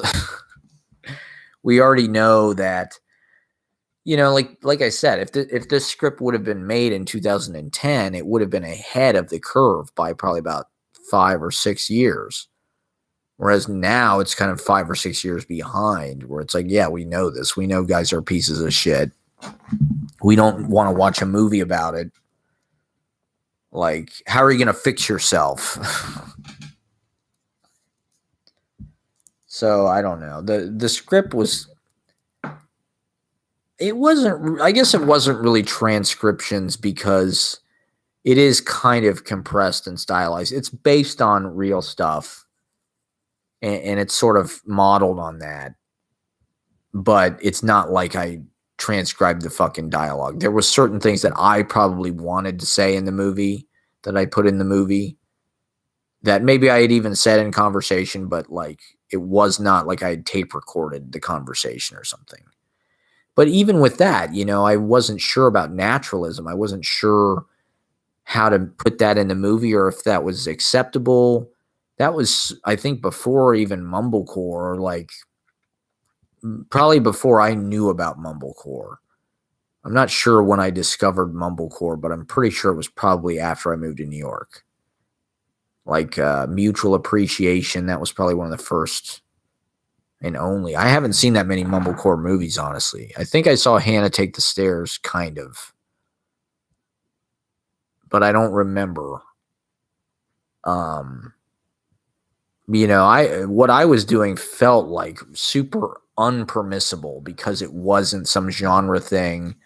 And it was more just trying to display these characters as they actually were rather than make them some kind of memorable, like even Max Fisher or something is like some memorable cartoon almost. Like my characters were not really that. They weren't really meant to be vague or generalized, but they were more kind of like real people, I think. That was the point.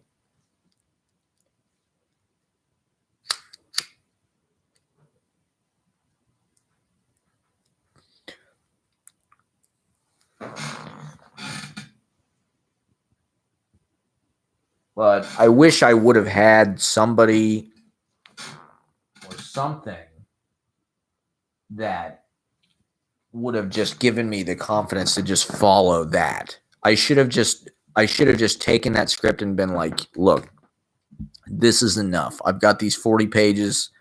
I've got the location. Let's just do this. Let's shoot it now. It might not be some super tight, complete thing, but that footage definitely would have appreciated and valued a lot. And, it could have put me on the map because, like I said, it was really tracing these kind of cultural, and it was sort of not necessarily meant to be like a counterpart, but like my theory was sort of like, okay, there's Lena Dunham, there's Taylor Swift, there's all these strong kind of female voices coming out, sort of talking about their relationships. They're kind of the cultural, keep in mind this is 2009, 2010, 2008, around in there. So it was early on. And it's like, well, where are the male? What's the, in fact, I even had the script from earlier than that, I think, from 2000 and like maybe August 2008 or sometime around then. Maybe it was when Jake was living with Jack. And the scene was, where do you see yourself in 5 years? And it was just kind of a slice of life thing. It was based on a conversation we had in their kitchen, when Jack and Jake lived together. Did I live there? I think he lived there after me, I guess. Probably. That was probably 2009, maybe. But I wrote this scene that was just like our conversation about where do you see yourself in 5 years? And it was just in his kitchen. There was but it was based on us. That would be like the perfect kind of thing now for what I want to do on Instagram. Just like a minute long kind of character thing, like almost like a comic strip. And you just revisit these characters. But I had no confidence to shoot that in 2009. I didn't have the equipment. I couldn't edit. I couldn't shoot. I didn't know how to.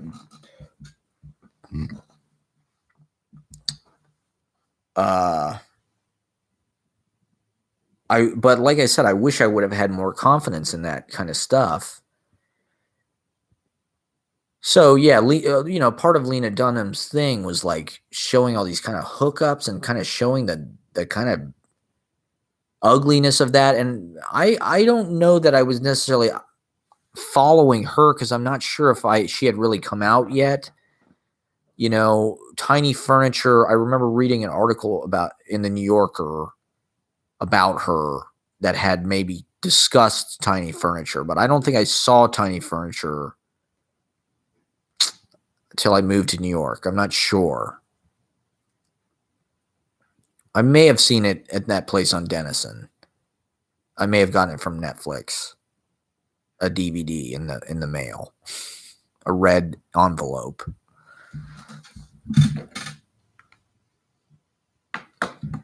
But part of her thing was these kind of like the ugly side of hookup culture, being in college and just having kind of disastrous romantic life. Sloppy, drunken, mistakes. And I don't know, there was some sense that when you're in your 20s, it's like, well, that's like the most interesting part of your life, maybe. I don't know. And it was what I was interested in, so it was what I wrote about. I don't know. I had a lot of scripts that were about my family. I didn't shoot those either. I had a lot of good ideas. I just didn't know which ones they were. That's what's frustrating about it. I had all these kind of good scripts that would have made very interesting projects. I wasn't thinking about it from that point of view. Like, let's just make an interesting thing. It was way more like, oh, I got to make a feature or a web series. I don't even know. I need to have some script that's super tidy and finished before I can start shooting it, rather than like, oh, this is really a good idea and a natural kind of sequence. Let's figure out let's just shoot that and then make it what it is.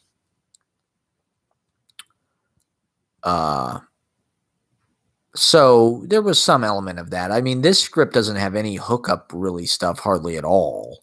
It's more about the lack of and the kind of bitterness of that. And it's like I said, it's about that friendship and about male friendship and blah, blah, blah. That was my life in a way. That was before I figured out how to be better socially. And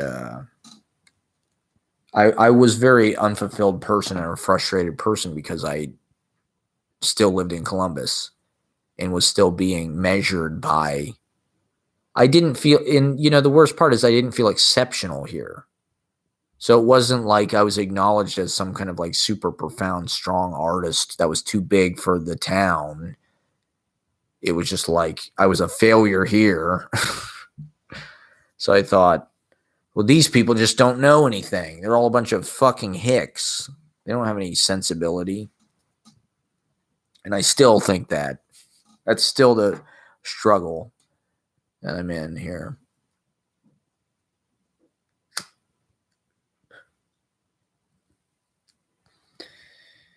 I don't know. I mean, this is something I guess I meant to do and I just sort of forgot. Was sort of like, I want to compile all these old scripts because I do have kind of a lifetime's worth of like unshot.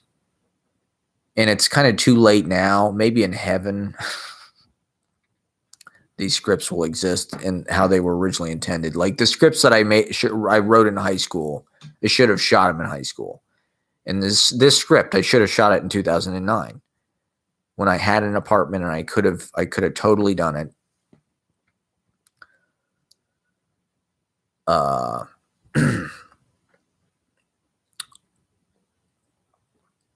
Then I'd have most of my life on tape.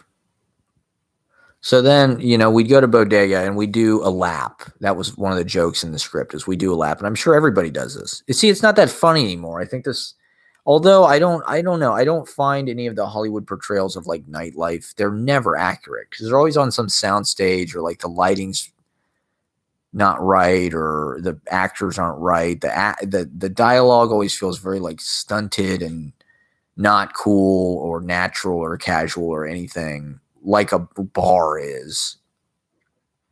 It's too bright. It's always too bright. The actors are too clean. It's like it's a bar. Everything's super, it's cramped. A bar's cramped. It's not spaced out really. It's dark. It's hard to shoot in there, but I want to embrace those things when I shoot this script. If we do, when we shoot it, we will. It will be done. Maybe that's the fun of this, is shooting these old projects. Maybe I should just shoot them now. I should shoot my high school scripts. I should shoot my college scripts. Let's just shoot them now. I'll just pretend like I'm 16 years old. I'll go to the original locations and I'll just, I'll play the part. I'll be in all of them. What the hell? They always do that in movies where they have somebody playing something that's super age inappropriate.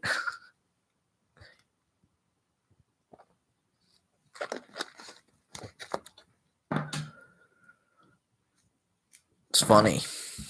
It's funny. And he knew people.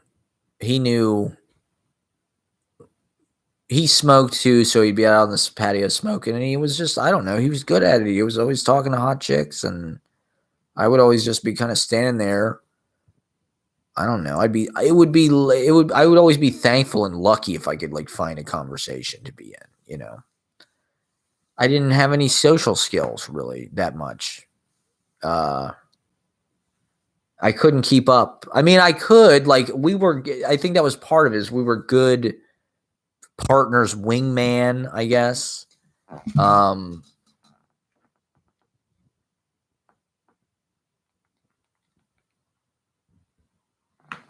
It was sort of that relationship, kind of a Top Gun,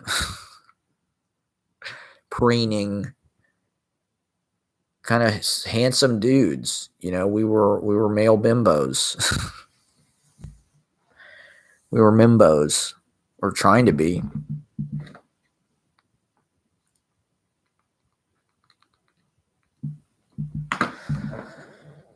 Trying and failing. And then, so, you know, after an hour or so there, we'd go to Ladies 80s.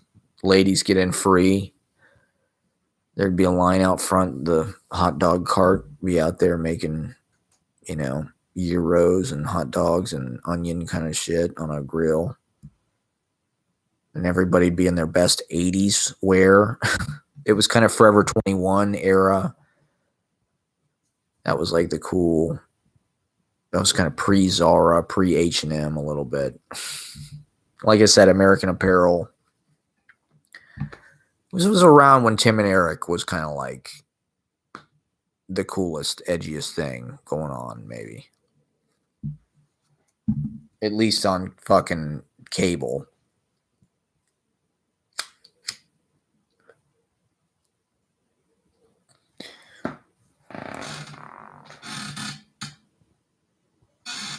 But you get into Scully's, and the lighting in Scully's is so like designed to make everybody look as good as they possibly are ever going to look. So I don't know. I mean, you'd be dancing with like a lot of 40-year-olds. I think I was 21 and I had hooked up with this girl who's like 26. And I thought, oh my God, she's so old. I've hooked up with like a cougar. She smoked. And she was friends with somebody I went to high school with. And I was just like, oh my God, like, I've hooked up with this older woman. She was a preschool teacher. And she had to wake up and get to go to preschool the next day. And she smoked. So it was like, this should probably be a scene in the movie. It's good to talk through this because this is like more scenes from the movie. She smoked, so she tasted like cigarettes. So to me, in my young, she thought I was hot because she thought I looked like Brandon Flowers. And she wanted me to wear mascara, eyeliner. And she put eyeliner on me. We went to Surly Girl. We went on a date. We went to Surly Girl. And I think she like paid for it.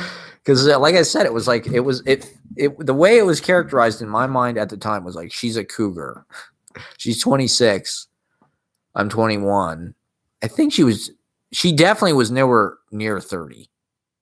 She was like maybe like 20. She was not over 30. And I thought, this woman is like old. I'm sorry. I don't mean to fucking say that. Not old, but like, you know. And she smoked, so that only added to like the like she's like this like middle-aged teacher lady. And I just thought, oh my God, I'm hooking up with you. But in Ladies 80s, you're like, holy shit. You know, the lighting's super great. Purple. Damon Zex is here. Damon Zex would go to Ladies 80s. He's part of the Frankly Fabulous fictional real life. The thing about the Frankly Fabulous fictional universe is it is like just the real universe because my show's a reality show. So Damon Zex would be dancing. I got to do the Damon Zex dance now that I brought it up because he had this dance that he would always do. And Ladies 80s, they have a stage.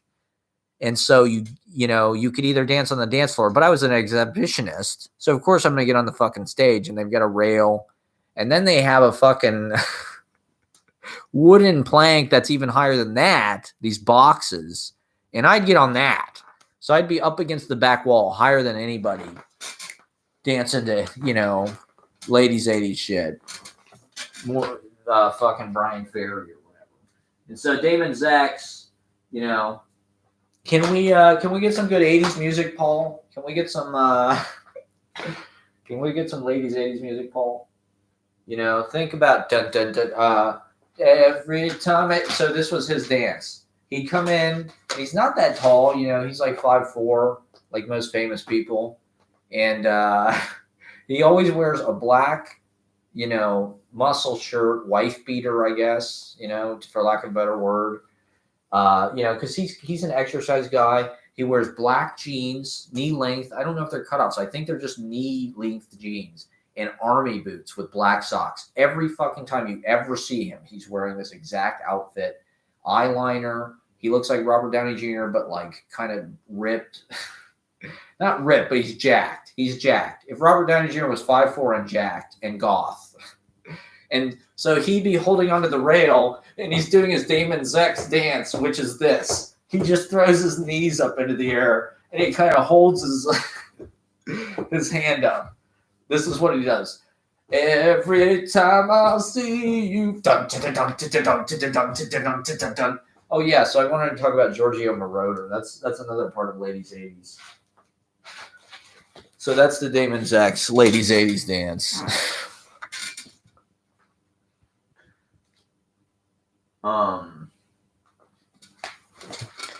You know, drum machines.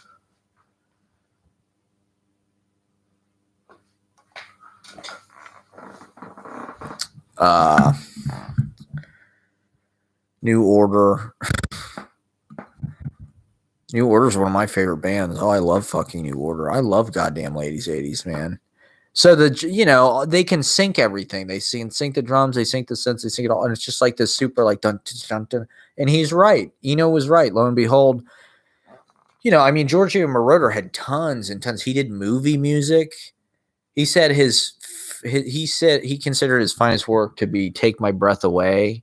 He did the Top Gun soundtrack. He did "Take My Breath Away" by fucking Berlin or whoever it is. He did Scarface soundtrack. She's on Fire. Tons of shit, but it's all super synced up, and it's like Coke. You know, you know, super kind of tight, super punchy disco. He's the father of disco or whatever, godfather of disco, and godfather of Ladies 80s. That's for sure. The kind of Scarface, but very neon purple, you know. Oh my God. I mean, for me in college, it was just like the dream was to meet some girl with bangs at Ladies 80s, like in tights who looked like, you know, I don't know. Was that cheesy? Who looked like Karen O or whatever. Super dark eyeliner. You know, I wrote songs about it. And, you know, I mean, a lot of cool people. I mean, I think people would just go to dance and have fun and like, you know, maybe cougars, to use lack of a better word, would go to like hook up maybe. But I think most girls who were there just liked the music. And it was free. And like the music was awesome, to be honest. I'm glad I could go and like do that. And like I went a lot. It was like my favorite thing in Columbus, to be honest. I hate to say that. Maybe I shouldn't admit that, but Jesus Christ. I should have known better. I should have known that other cooler shit was probably going on, but I don't know. I didn't know how to get really into the heart of things. I lived at home.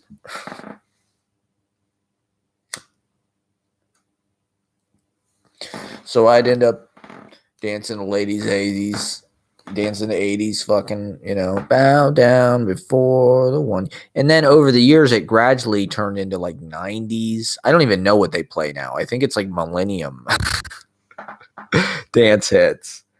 It's like, I don't know, probably NSYNC or what's on the Ladies 80s playlist. But it's over the decades. Like I said, the retro moves with the generations.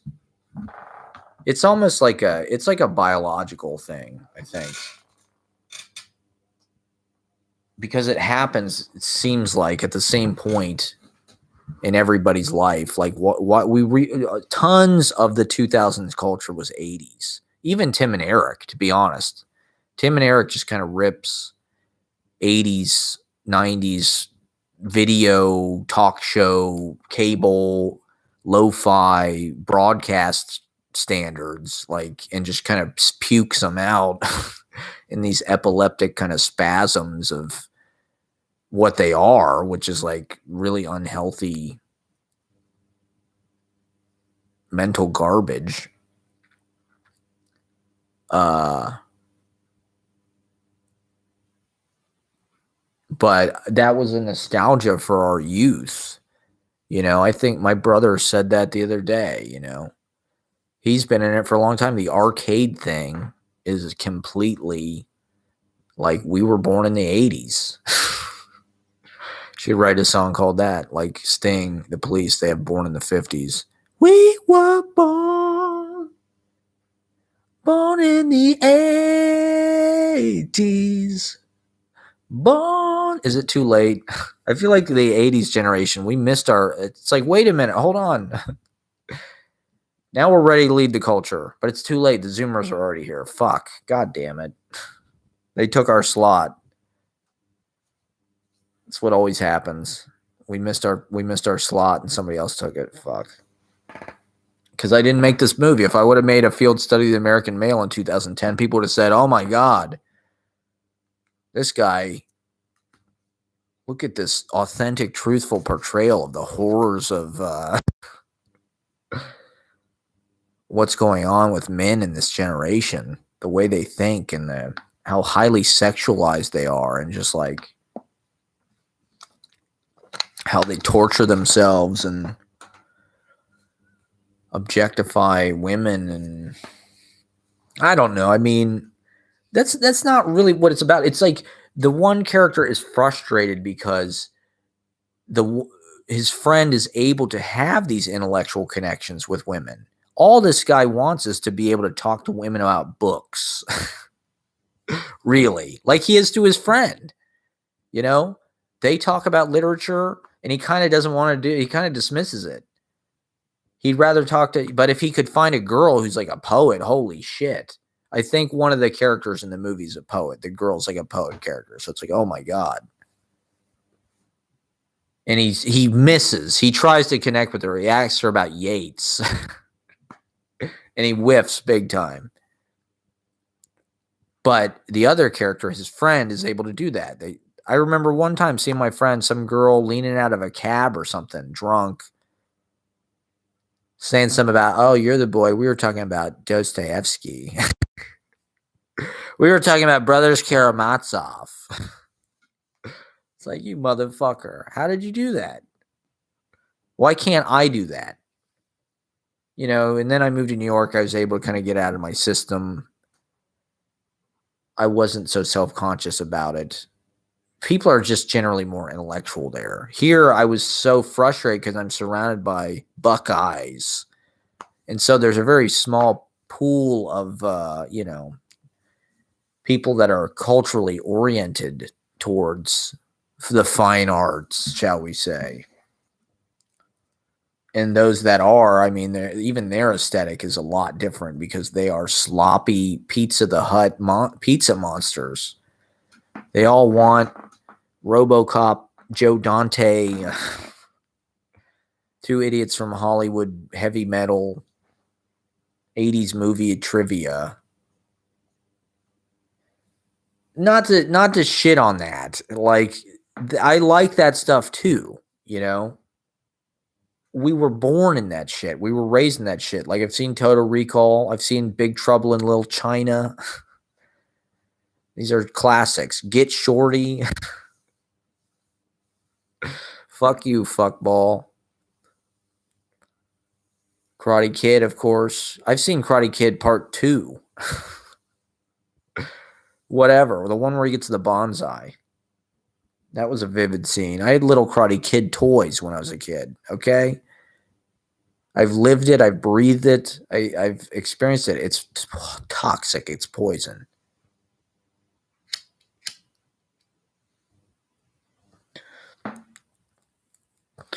I don't know. I thought I would put Columbus. I don't know. I never had any interest in putting Columbus, Ohio on the map artistically. Like James Thurber is kind of a good ideal because he was born here and then he moved away and he wrote for the New Yorker. He did cartoons. He's not really associated with Columbus that much. He's from here, so we take pride in that. And he's wrote some shit about here, but like he's associated with New York. He lived in New York. He wrote for the goddamn New Yorker. He's a humorist. We should be so lucky. So I don't know. There was a whole arc to the night. The movie was kind of that. It was an imitation of one night in the life, really, of this, because it was such a ritual. And it was, I think everybody did this. I felt like this was what everybody was doing in college, was going out, and you'd be out from 10:30 to the bar closed at 2 a.m. And then at 2 a.m. when it's last call and everybody's outside trying to figure out what's going on, that's sort of your Hail Mary period. You know, the girls are getting cabs and things, you know. You don't want to be gross, but you're getting desperate and you're just like, I'm going home alone. This sucks. Again, to be honest, I don't know. I mean, it was that was a way of getting out into like metropolitan life and seeing things. I don't know, with bands and shit, there was always a cover charge. I was always kind of intimidated by the scene, and to be honest, I didn't really like that much of the music.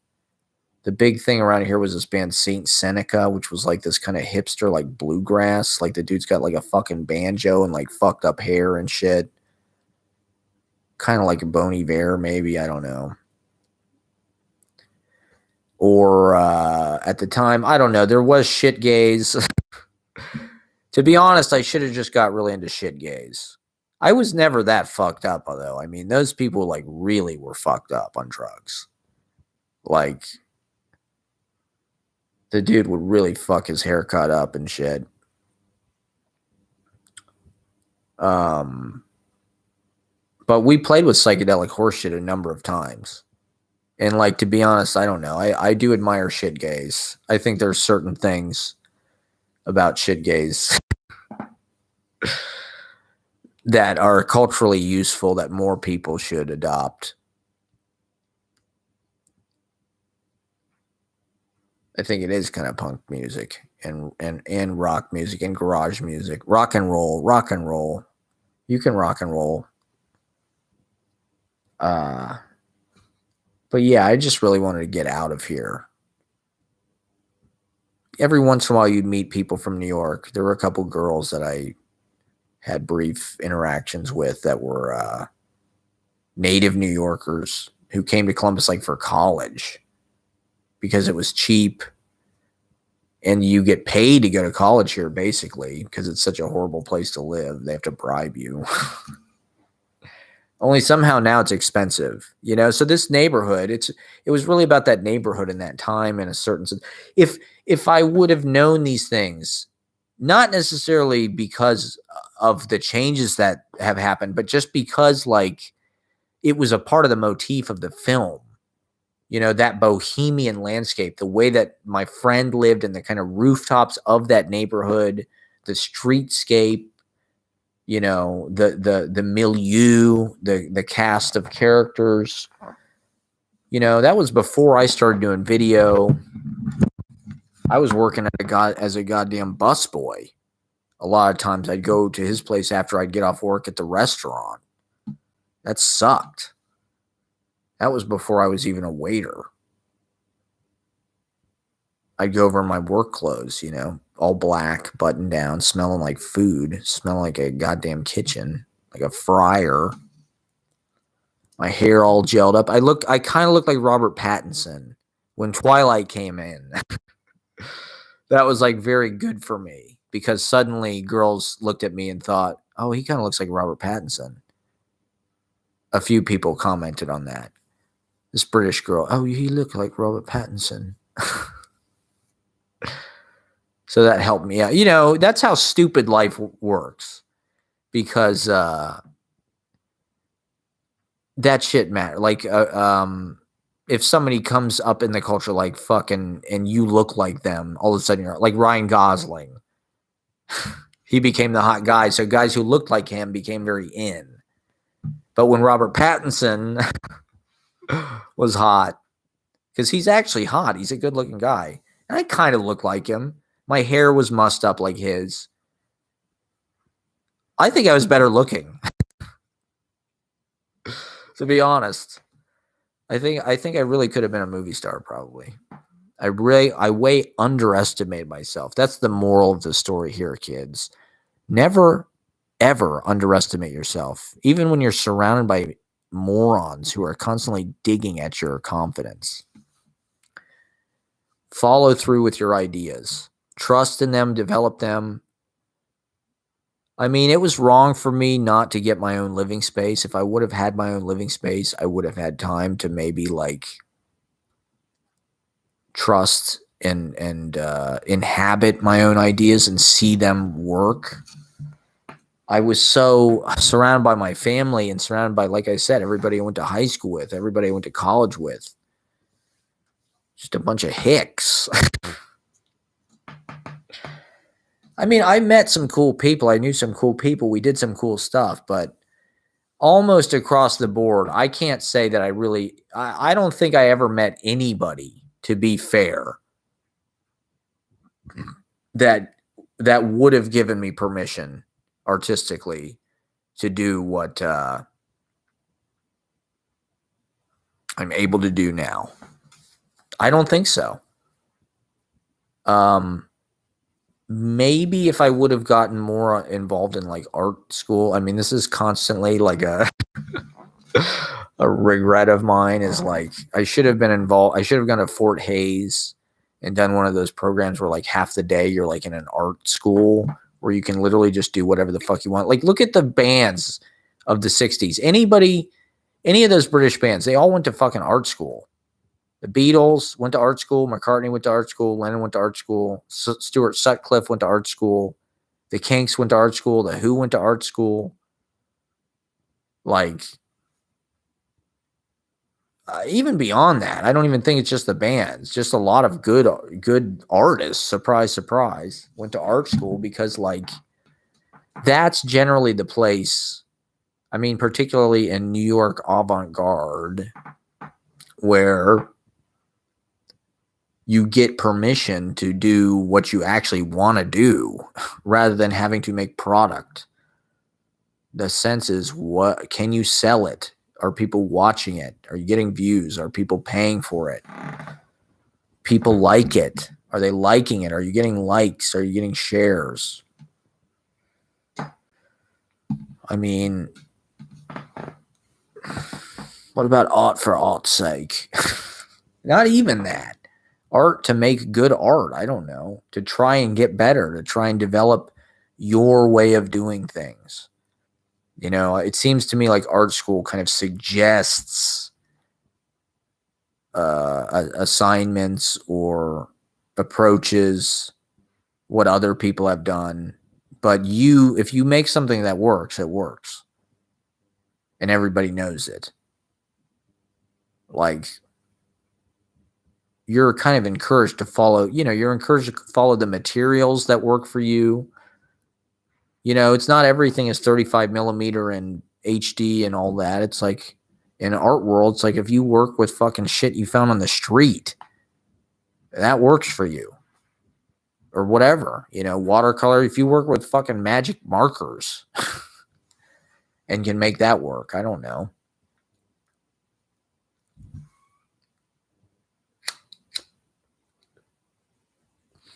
Has there been an artist who's done that yet? Maybe not magic markers, I guess. I've been blocking my poetry the whole goddamn broadcast.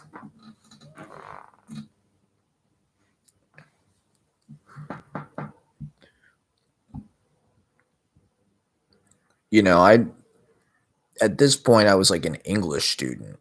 I was writing short stories, but I was taking that very seriously. Kind of the interesting swerve that the movie makes. And if I were to, there are probably a few scenes that I would add, like the scenes that I would add, like I said, I would probably do some. I think there was even, I did expand the script a little bit when I revisited it in like 2013, 14. Like I did add some scenes that were pretty smart and effective. That kind of expanded the world. But I would probably add a scene at the end where the friend character, the alpha character, kind of has his breakdown and his remorse. Because that is something that did happen where and I also had a very interesting epilogue too that happened in real life where I ran into that same friend years later. But the scene that showed the kind of humanity and the development and like the kind of true breakup of the characters was the friend character breaks down and sort of apologizes, after he fucks all the hot girls or whatever. He apologizes for just being. It's not really his fault, to be honest, but it's just a hard lesson. And it's like, okay, do I really? It was hard for me to be friends with because we had another friend, and so there was a lot. It was complicated. But anyway,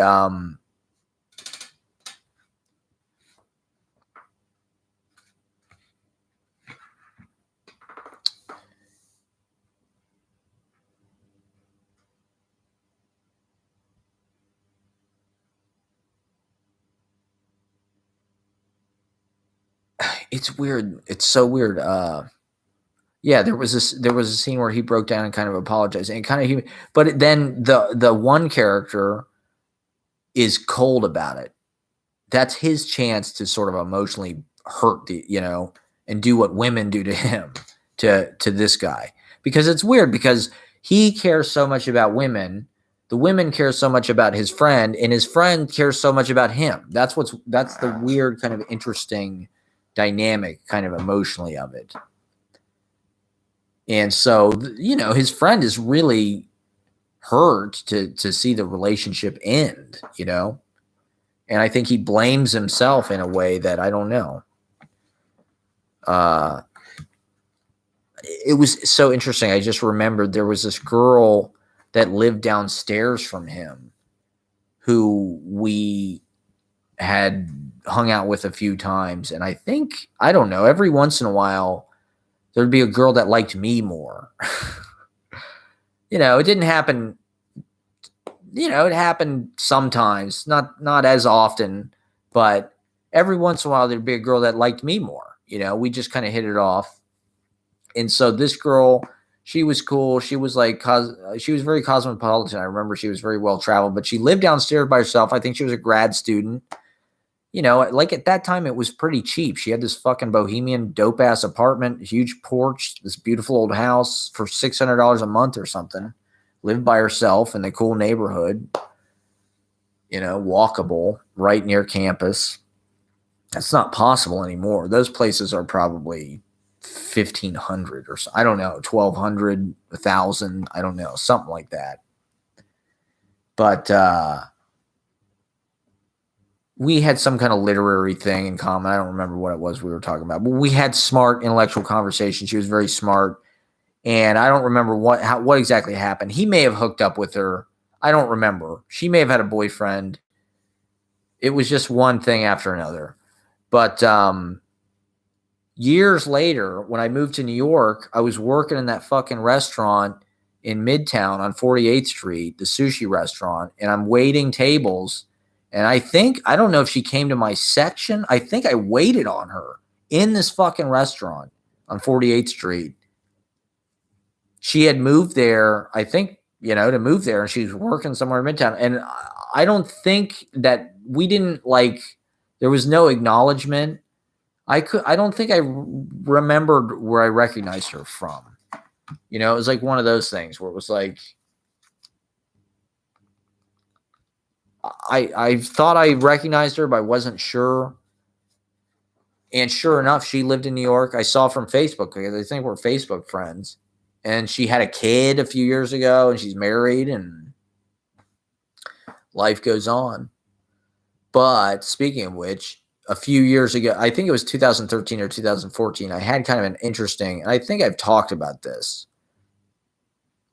but it would make kind of an interesting epilogue to the movie, maybe. I'm not sure. It might make no sense at all. Have I talked about this before? Because I don't want to repeat it, but it is kind of a good story. Is there other things I need to talk about? I don't know.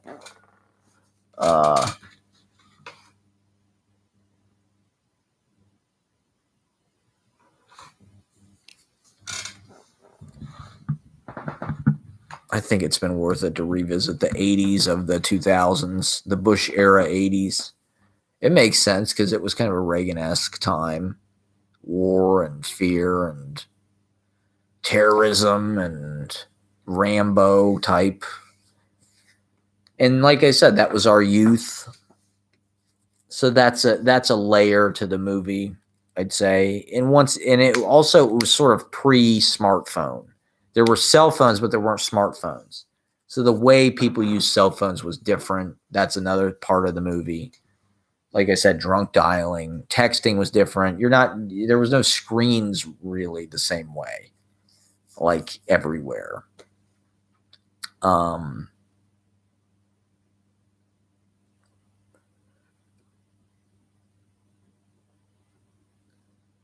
We were over at probably Revar. No, I was at fucking. I was at this thing they do at Ace of Cups. What is it? Heat Wave. It's like the lame ass hipster, like 60s soul Motown vinyl monthly dance party they do. It's sort of like a ladies 80s thing, but it's monthly and it's a different aesthetic. They do one called Clamp Down, which is like, rock, disco dance rock kind of shit, Clash and then they do Heat Wave. They do Clamp Down at Reverie Room, and then they do Heat Wave at Ace of Cups. So I always have fun. I like dancing. What can I say? I have to admit it. I love dancing. If I'm going to go out, I would rather go out and dance than go see a band, I think, actually, to be honest.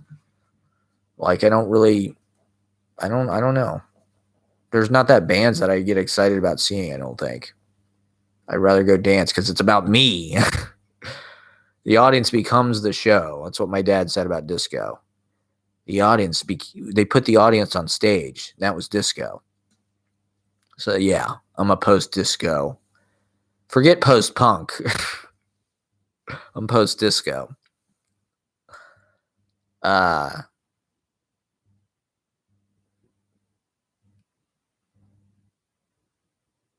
So we were at fucking, I'm pretty sure I've told this story before, but I'll tell it again. What the hell? It's a good story. We're at Heat Wave, and it was just weird because Jake was there and all of his family was there and his girlfriend was there who I hadn't met because we were kind of like not talking to each other for whatever reason. So I was like, it was one of those nights where I was like avoiding a lot of people and I was back in town. I live in New York, but I'm back in town and I'm like, I was very confident. I was very like, this was like during my like kind of most empowered social years in like 2013 or 2014. But I was also kind of estranged from a lot of people. And I wasn't sure if my one friend was there or not. But I'm dancing and I'm dancing on the stage and this fucking song, Ramblin' Gamblin' Man, comes on by Bob Seger System, which was sort of my theme song during Audible Detonation era. That was a cover song that we always would start with. And it was sort of like one of my signature cover songs that I did, Ramblin' Gamblin' Man. So I'm dancing, I'm dancing to Ramblin' Gamblin' Man. I'm in Columbus and my friends are here and it's weird, kind of, past is in the air type thing. And I'm dancing. All of a sudden, I feel this person dancing against me, shoulder to shoulder, like literally shoulder to shoulder on my shoulder. And his leg is kind of up on my leg.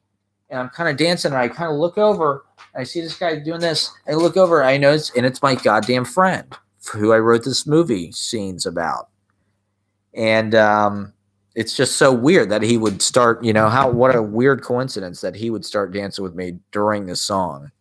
So it was kind of an awkward shock because I don't know, I feel kind of threatened by him for some reason. He was like a guy in high school who could like beat the fuck out of people. Like he wasn't a bully really, but he would get into fights with people and like really beat the fuck out of people. Like he had a real bad temper. And if you got into it, he got into fights, not really, it was always kind of righteous. He was always kind of on the right side of things. He was a righteous person, but he could also like really like beat the fuck out of you. So that was part of probably why he was attractive. I don't know. Maybe they were related. Who knows? Just an interesting guy. But there was some sense that after our breakup or whatever, to be, I don't know, he became, because he had kind of family from the hillbilly side of things and the kind of rakish and dangerous side of things. And he started to embrace that more. There was this one guy he would always talk about, Dean Peregrine or something, who was like some kind of real scumbag on the West Side, just like a degenerate gambler, just a piece of shit. And this Dean Peregrine guy became more and more of like a folk hero. And the last couple of times I saw him, I was kind of scared. And he was always dressed weird and like kind of outlandish, looking like he was on Miami Vice, but like in a plaid jacket or something. And he got more and more kind of like, he kind of really embraced this kind of like criminal heritage or something, and kind of that side of things in a way that I thought was kind of, I don't know, it looked like he was going off the rails a little bit. And he ended up being in this movie and he was really good in it. And like, that's cool. I'm glad about that. Like it looked like a cool thing. I've never seen it, but he was like the actor in this goddamn movie, and that's not a surprise to me. Like I always knew he'd be a good actor. Like he was in the fucking musical in high school and shit. Like not only that, but like just knowing him and getting to know him and seeing his skill set and being an actor, I could tell, that's why he'd probably be good for this movie. That's one of the problems I've had is I've never been able to cast it because I haven't really been able to find actors who are able to do the script because it's, you kind of have to make it sound natural. There's a lot of dialogue. That's part of the point of the movie is it's like, it's more dialogue than usual. The characters are conversationalists. That's like a huge part of it, I thought that was a cool flavor to bring to movies. Like I said, if we could have done a good version of it, it could have put us on the map somehow. The royal we.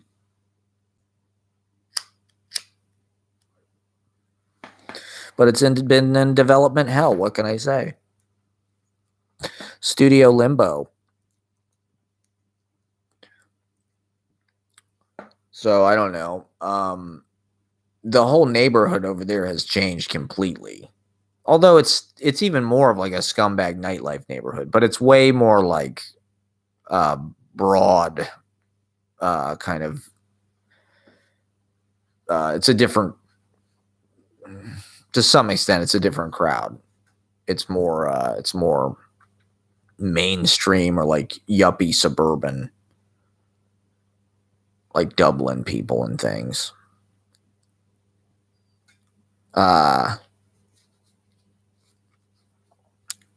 Obnoxious, wealthy people who get their money just being dumb and, they want to go down there to flaunt it around, go to restaurants and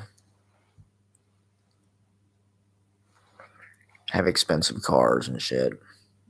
Feel real downtown. Go to Cameron Mitchell restaurants.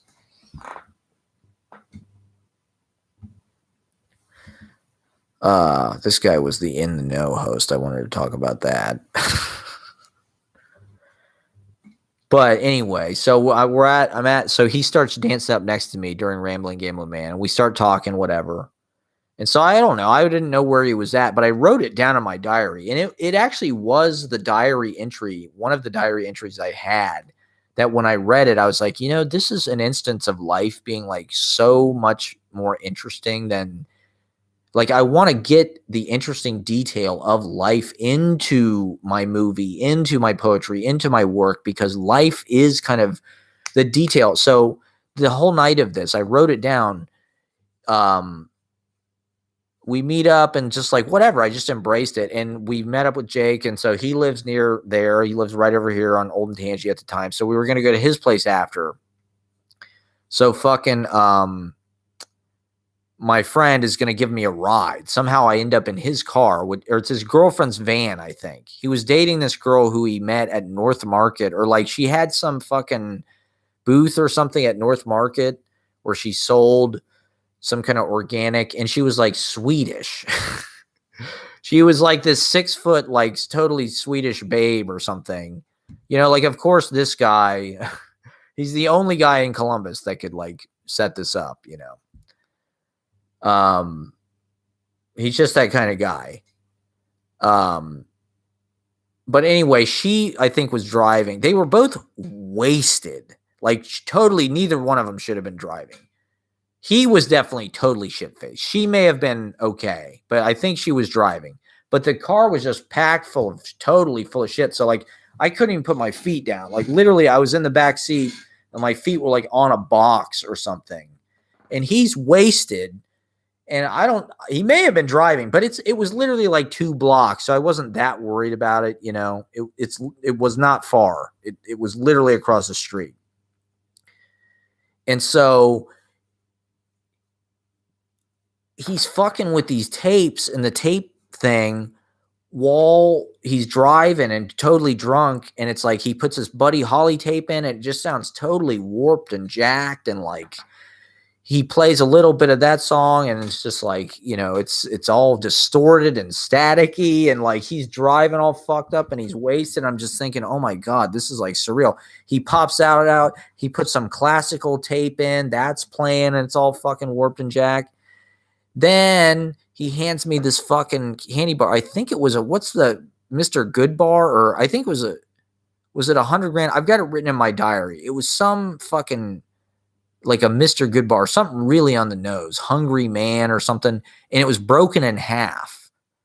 And the detail of that and just like who we were and our, the masculinity issue, of course, and all of that.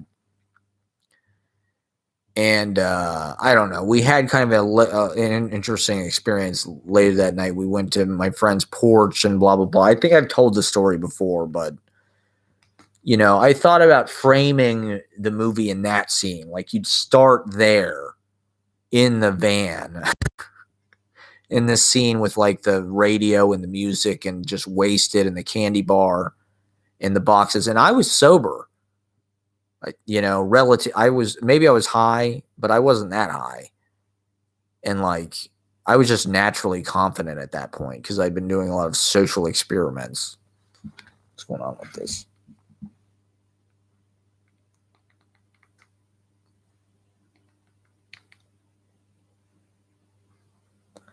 God, do I want to keep going? I think my videos are about to end. I don't know. Maybe it doesn't need that. Now that I'm trying to, now I'm saying it like I'm trying to pitch it or something. I don't know. But that was kind of where we were at last time I had an encounter. That's the point of that script and that era, the 80s throwback thing, the arcade machines, and now there's arcade bars everywhere. It's an industry here, the 80s. Synths. I mean, the 80s were kind of like Tron, the first computer decade, Atari, all of that kind of aesthetic. Video game, side art, Contra, God, okay, we're on hour 3, so we'll probably wrap it up. I think my videos are ending. God, there's a lot more to talk about. You know, that now that these videos came on, I do want to go into detail about In the Know in this. This was a cooking show that I was a part of. I don't know if I can say that, but I was camera 2 on this. So I think that was my shot right there. Yeah, every once in a while you'll see my shot. The close-ups are like my shot. So I haven't actually seen this. And today I was just looking on YouTube and I found out, oh my God, it's on YouTube. So I couldn't believe he put it together. He put together all the episodes. I think it looks pretty good, to be honest. I mean,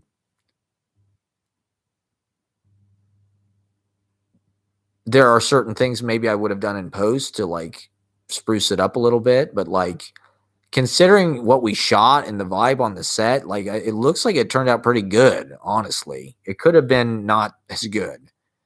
Like the fact that it even exists, I'm kind of impressed because when we were shooting it, there was some sense that like it might not be usable. So it looks like most of the full episodes are up.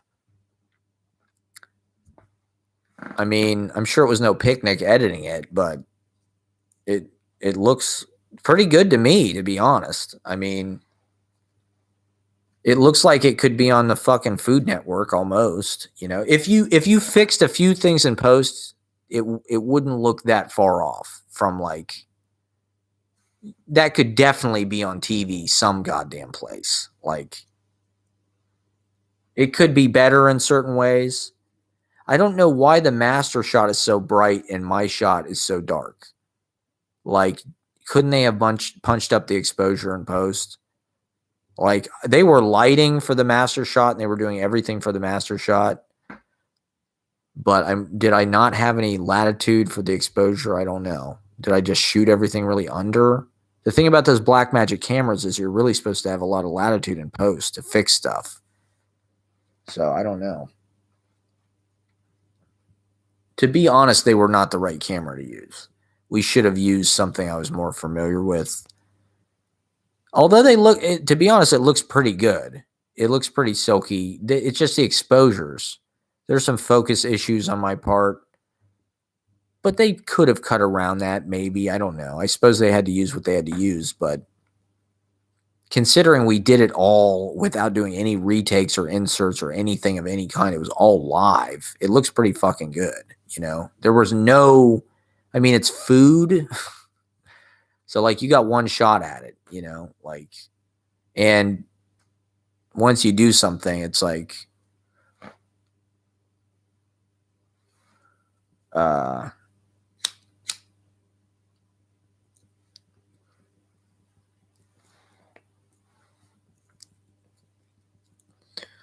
so who knows? Who knows if a field study of the American male will ever see yeah, here we go. Well, maybe should we just go into talking about this because it's going to roll into the next video. I mean, I was supposed to do a the thing is like there's no like dirt on this guy. Like it's not about like,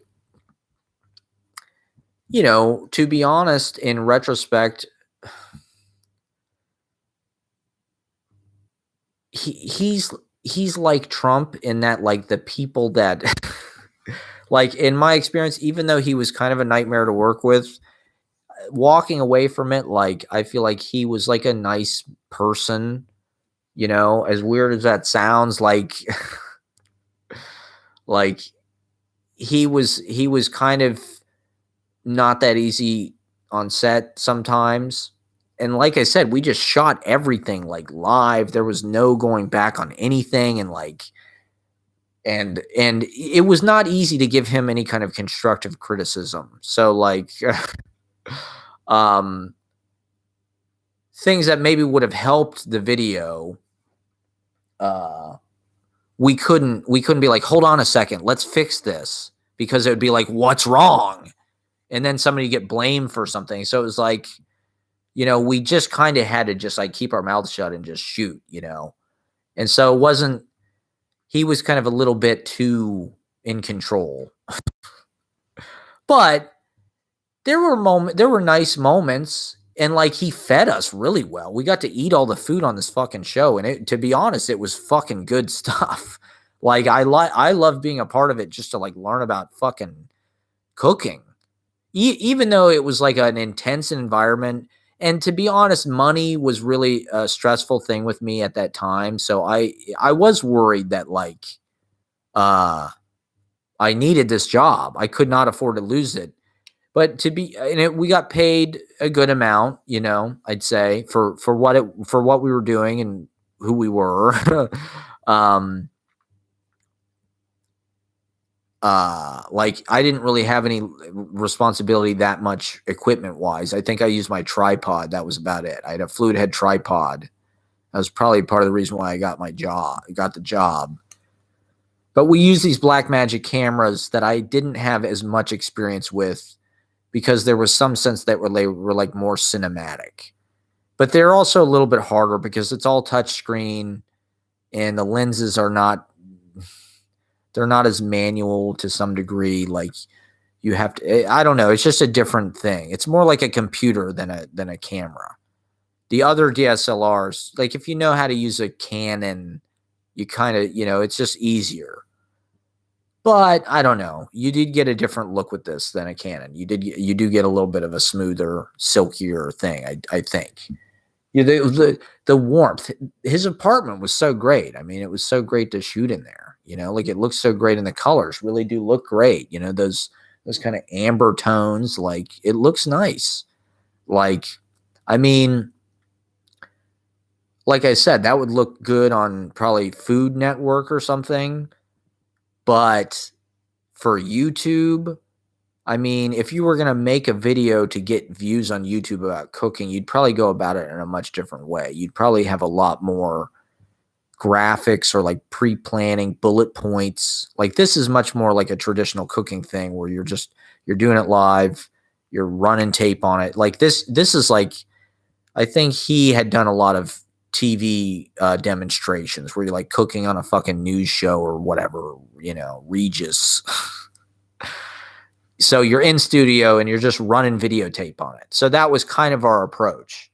We were kind of trying to do both, where we'd get a nice cinematic video, digital video look, but we could shoot it on digital video like it was a live TV show. And just, we didn't, you know, we did a whole fucking season of these shows. I think we did 22 or 30 episodes in like a couple weeks, you know, like it was a burn and turn operation, you know, because I don't want to get sued or anything. I'm not doing any. This is I feel so. It's just an interesting episode for my life. I'm not trying to like expose anybody or blow anybody up or anything. Like it was interesting to work on, and like it was a cool experience, even though it was stressful.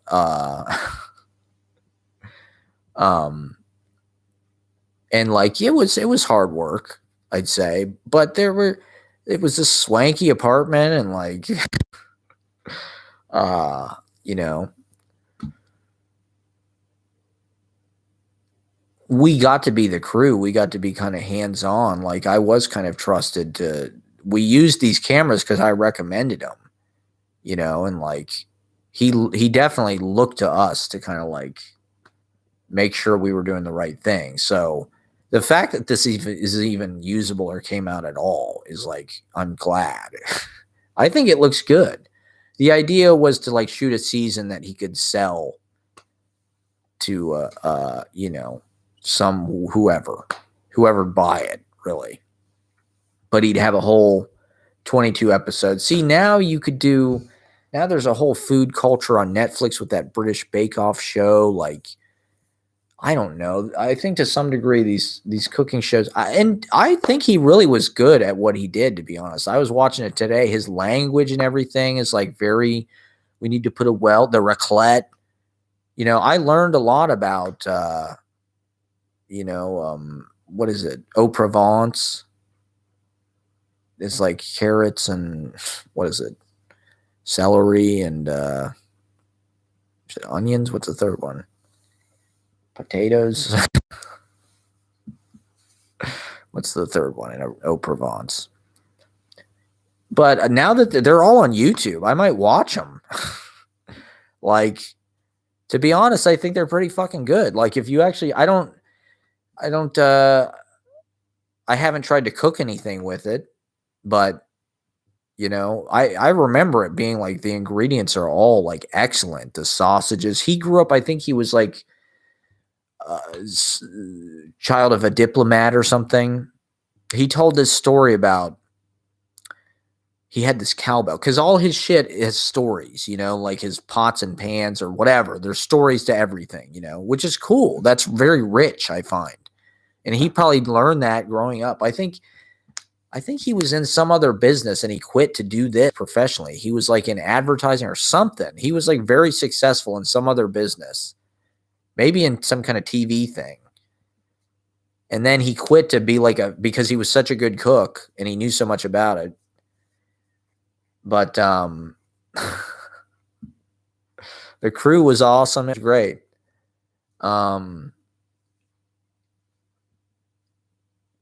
This video will definitely go private immediately as I'm done with it.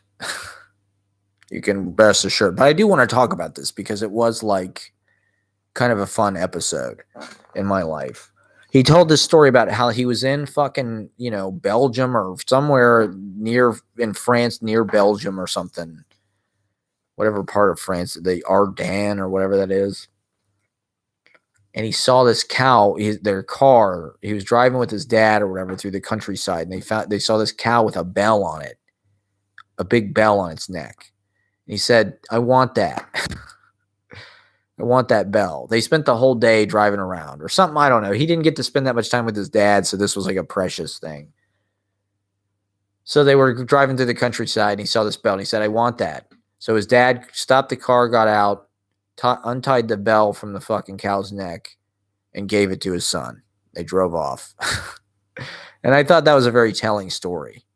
Like, that's kind of privilege in a way. That's kind of a Trumpian Mr. Burns. That's like a Mr. Burns story. But the crew on this was super dope. Like I said, all in all, he was a nice guy.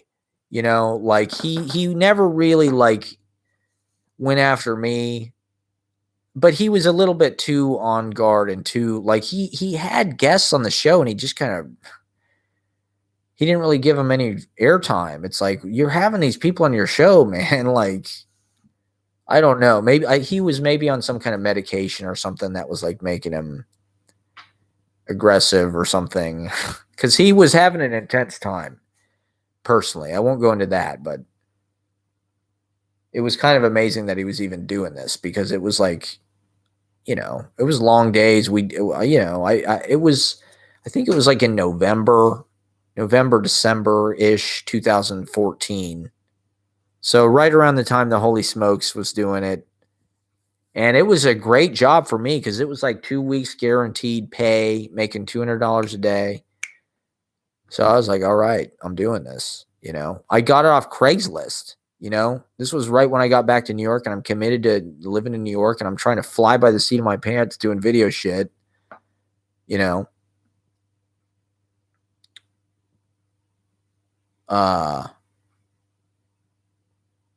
I got this job. I was like the second camera. That's kind of my typical job. I'm like the B cam. I shoot the B roll. It's an important job. With this, the close-ups, it's all about the food. It's all about the glamour shot. You got to see what he's doing. It's got to look nice. The master shot is, of course, him hosting. But the B camera and the crew was dope. It was my friend who I'd worked on some UNICEF shoots on. I brought her in, and he really liked her. So that kind of gave me a little bit of,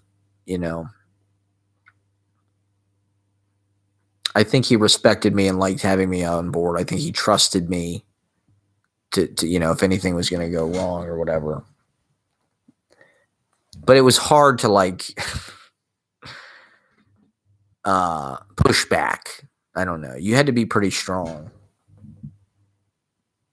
See, like that's my shot right there. The close up on the shrimps and the hands. Damn, it was 7 years ago. Almost 6, just over 6.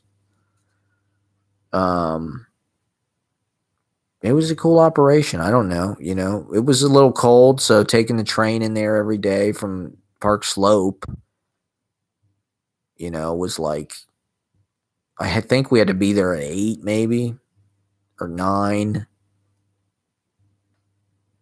I was getting kombucha on the way, multi-grain. That was the kombucha era for me. I've been off kombucha a little bit for a while. Maybe I should get back in the kombucha groove.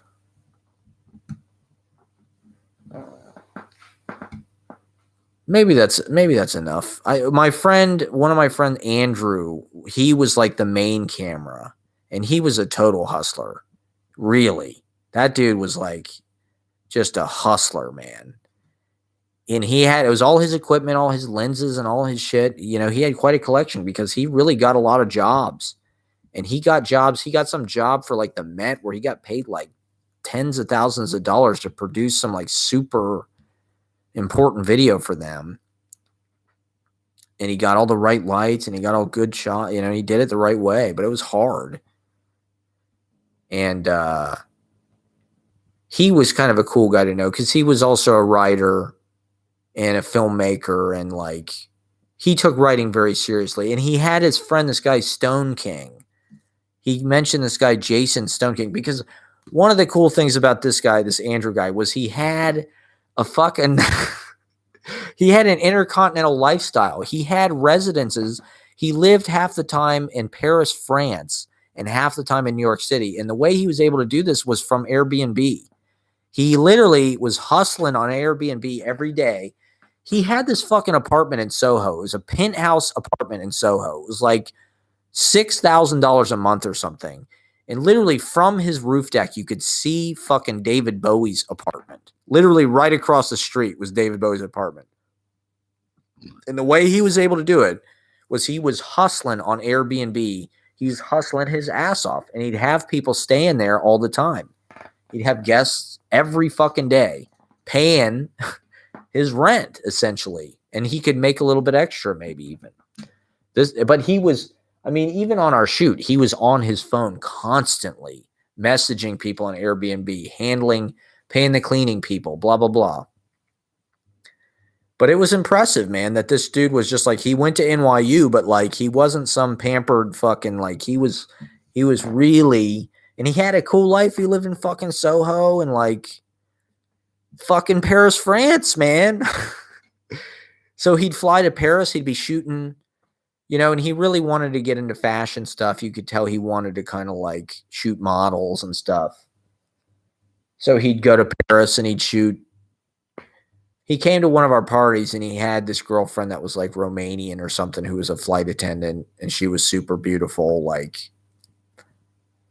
he was a tall dude. He was like he was like an attractive guy, but like he was also kind of an alpha, and kind of like in retrospect, I don't know. He may have not been on the right side of like the woke, not wokeness necessarily, but like, he's I don't know. He's kind of old school in a way. I don't know. But we'd have conversations about writing and Ulysses. I was reading Ulysses around that time, so we'd talk about that or whatever. And he had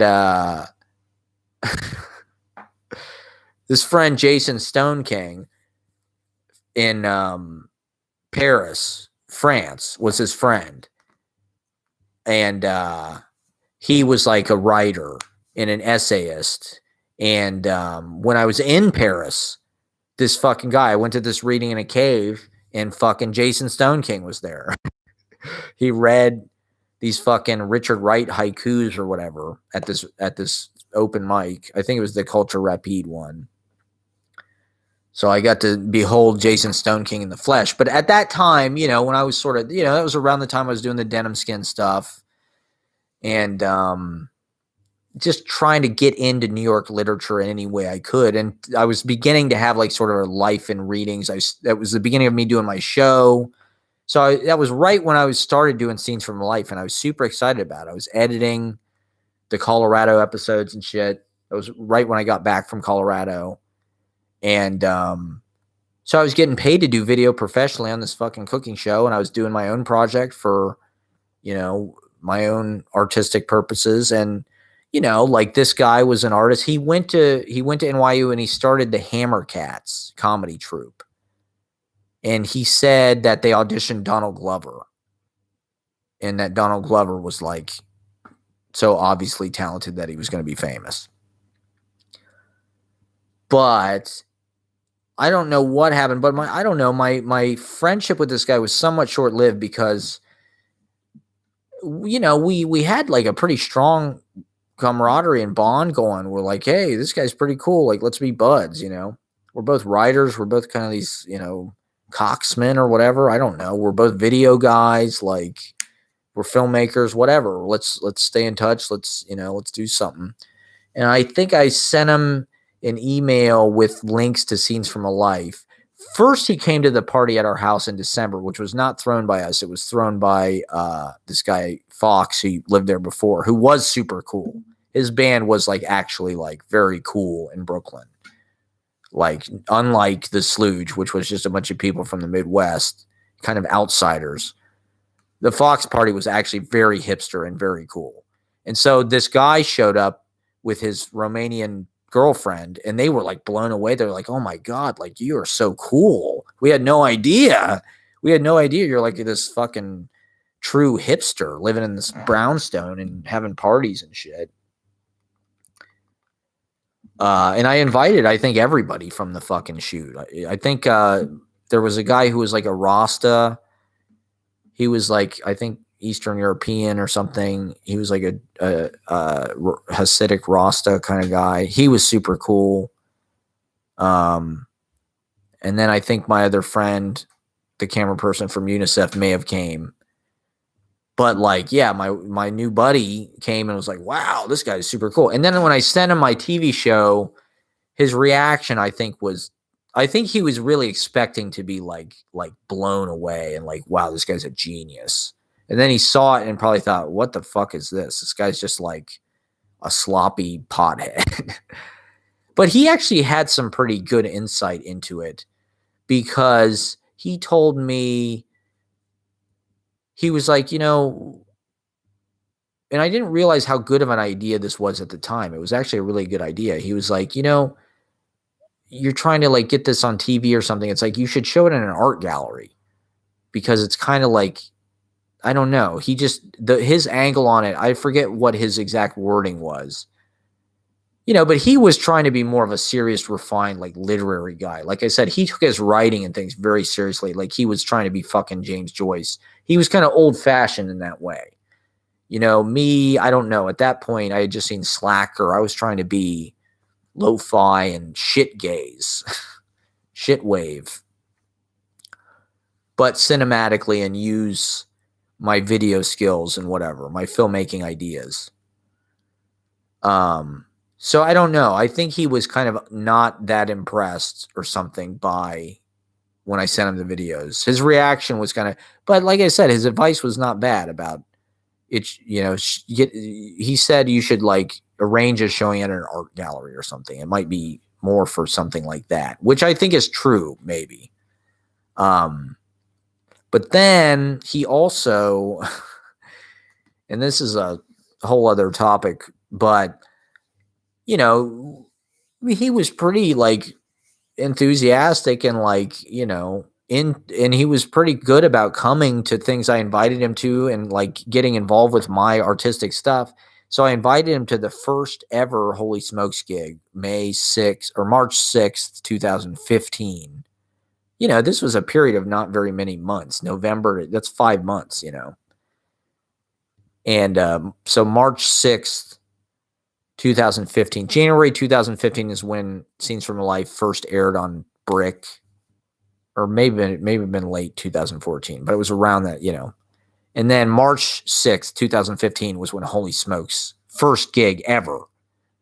And it was at Pete's Candy Store, and I invited everybody I knew in New York. I invited everybody.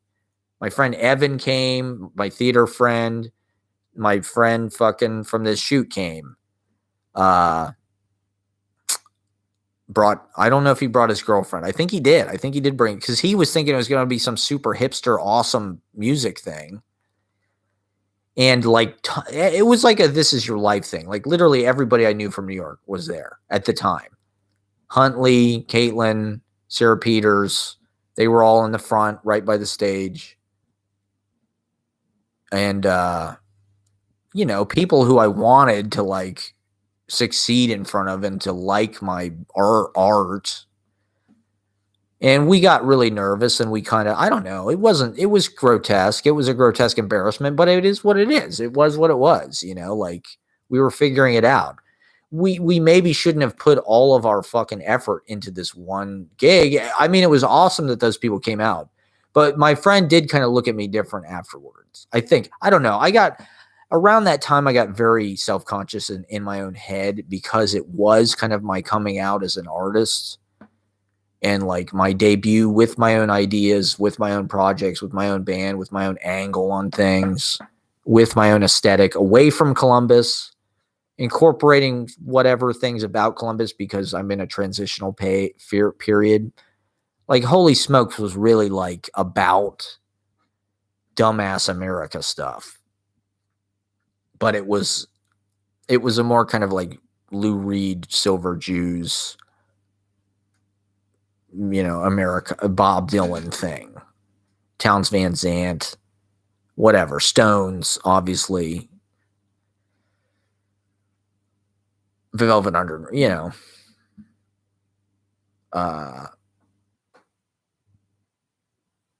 Pavement. There was a 90s thing in the air, of course.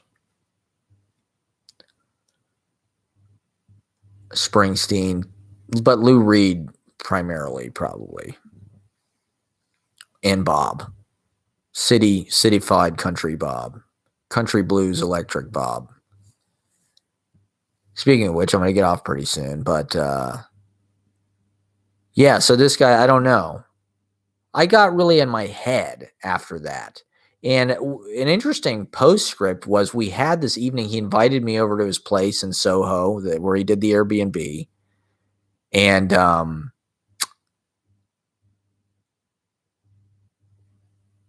we were sitting in the roof deck at night, and like I said, I was very self-conscious because I was like paranoid because I smoked weed all the time. And like, I was just having a lot of like artistic blowback that I didn't really need. I had a few things happen to me early on that like made me very doubt myself, that like was just stupid. I should not have even entertained it. But I would get nervous even having conversations with people, just thinking, oh my God, I can't even think of anything to say. And I can't even look this person in the eye. Like I feel so weird and self-conscious.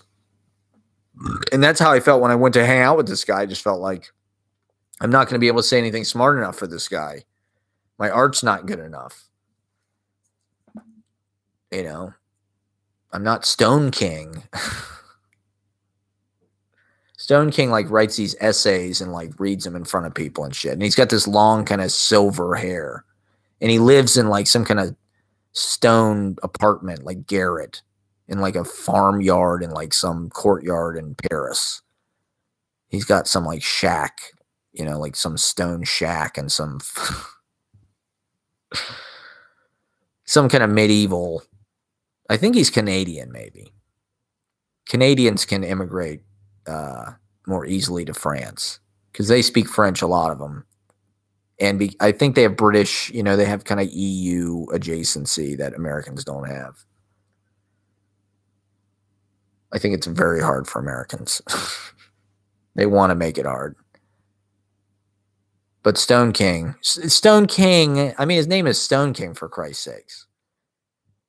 And this guy, they're both like big dudes. Like this dude's 6'2" or something. Stone King's huge. I'm like, to them, I'm like this little runt, A lot of my writer friends in the early days were like huge people.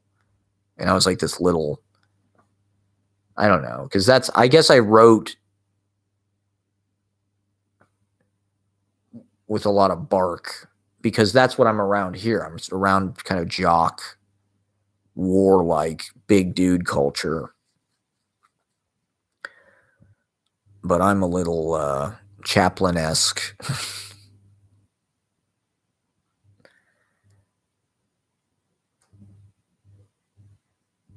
Troubadour. Acrobat. Harry Potter figure.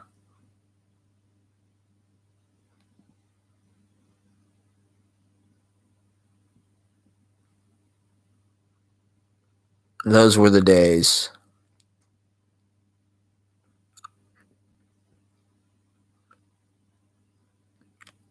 Yeah, so I went over to his house and we were sitting on the roof deck and he had, and this was 2015, probably spring. One of his guests at the Airbnb was trans. And they were very nice. They were wearing a kimono. And they came up and they said hello. And it was nice. They were very friendly. And I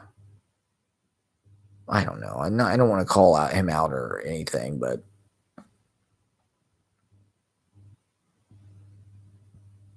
it was before Trump.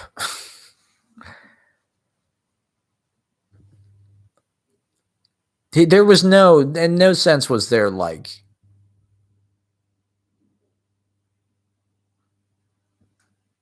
anti anything, you know.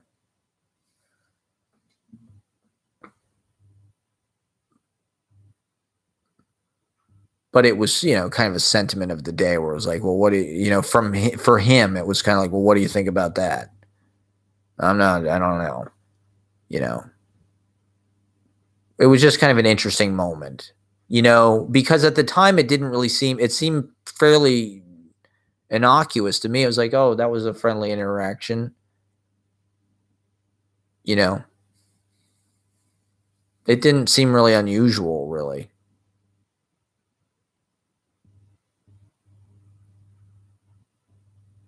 But it was sort of like, something like that. I don't know. It was like a predating, like I said, the Trump thing.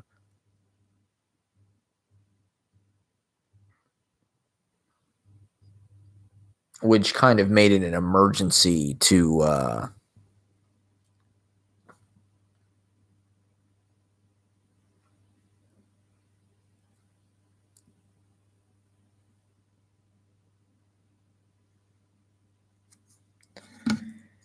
you know what I'm saying.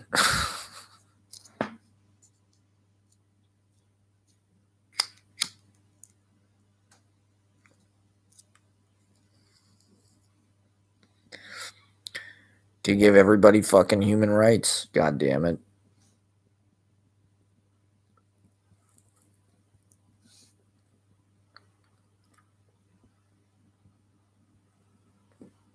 To just contrast as much with that motherfucker as possible.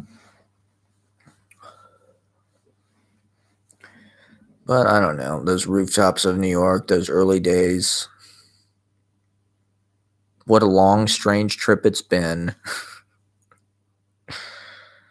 That's the phrase that comes to mind, sadly. There's much more to talk about. I don't know. This may be the last episode. It's late on Sunday. I'm hopefully leaving in a couple days. It's not the last episode ever, but it may be the last episode from here.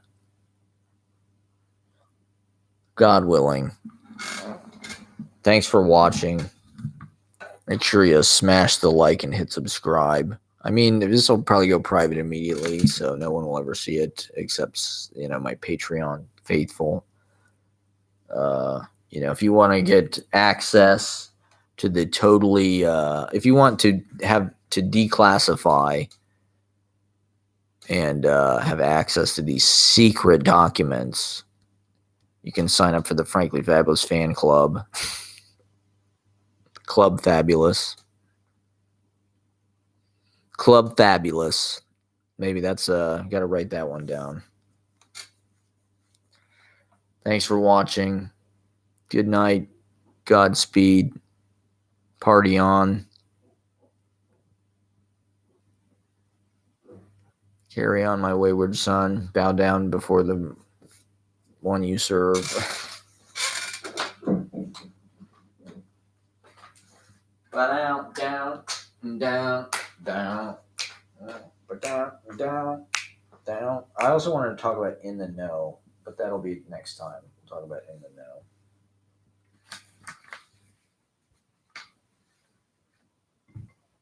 Let me write that down. Let's get meta here and write it down on this show. In the Know. And what was the thing I just said would be a good title?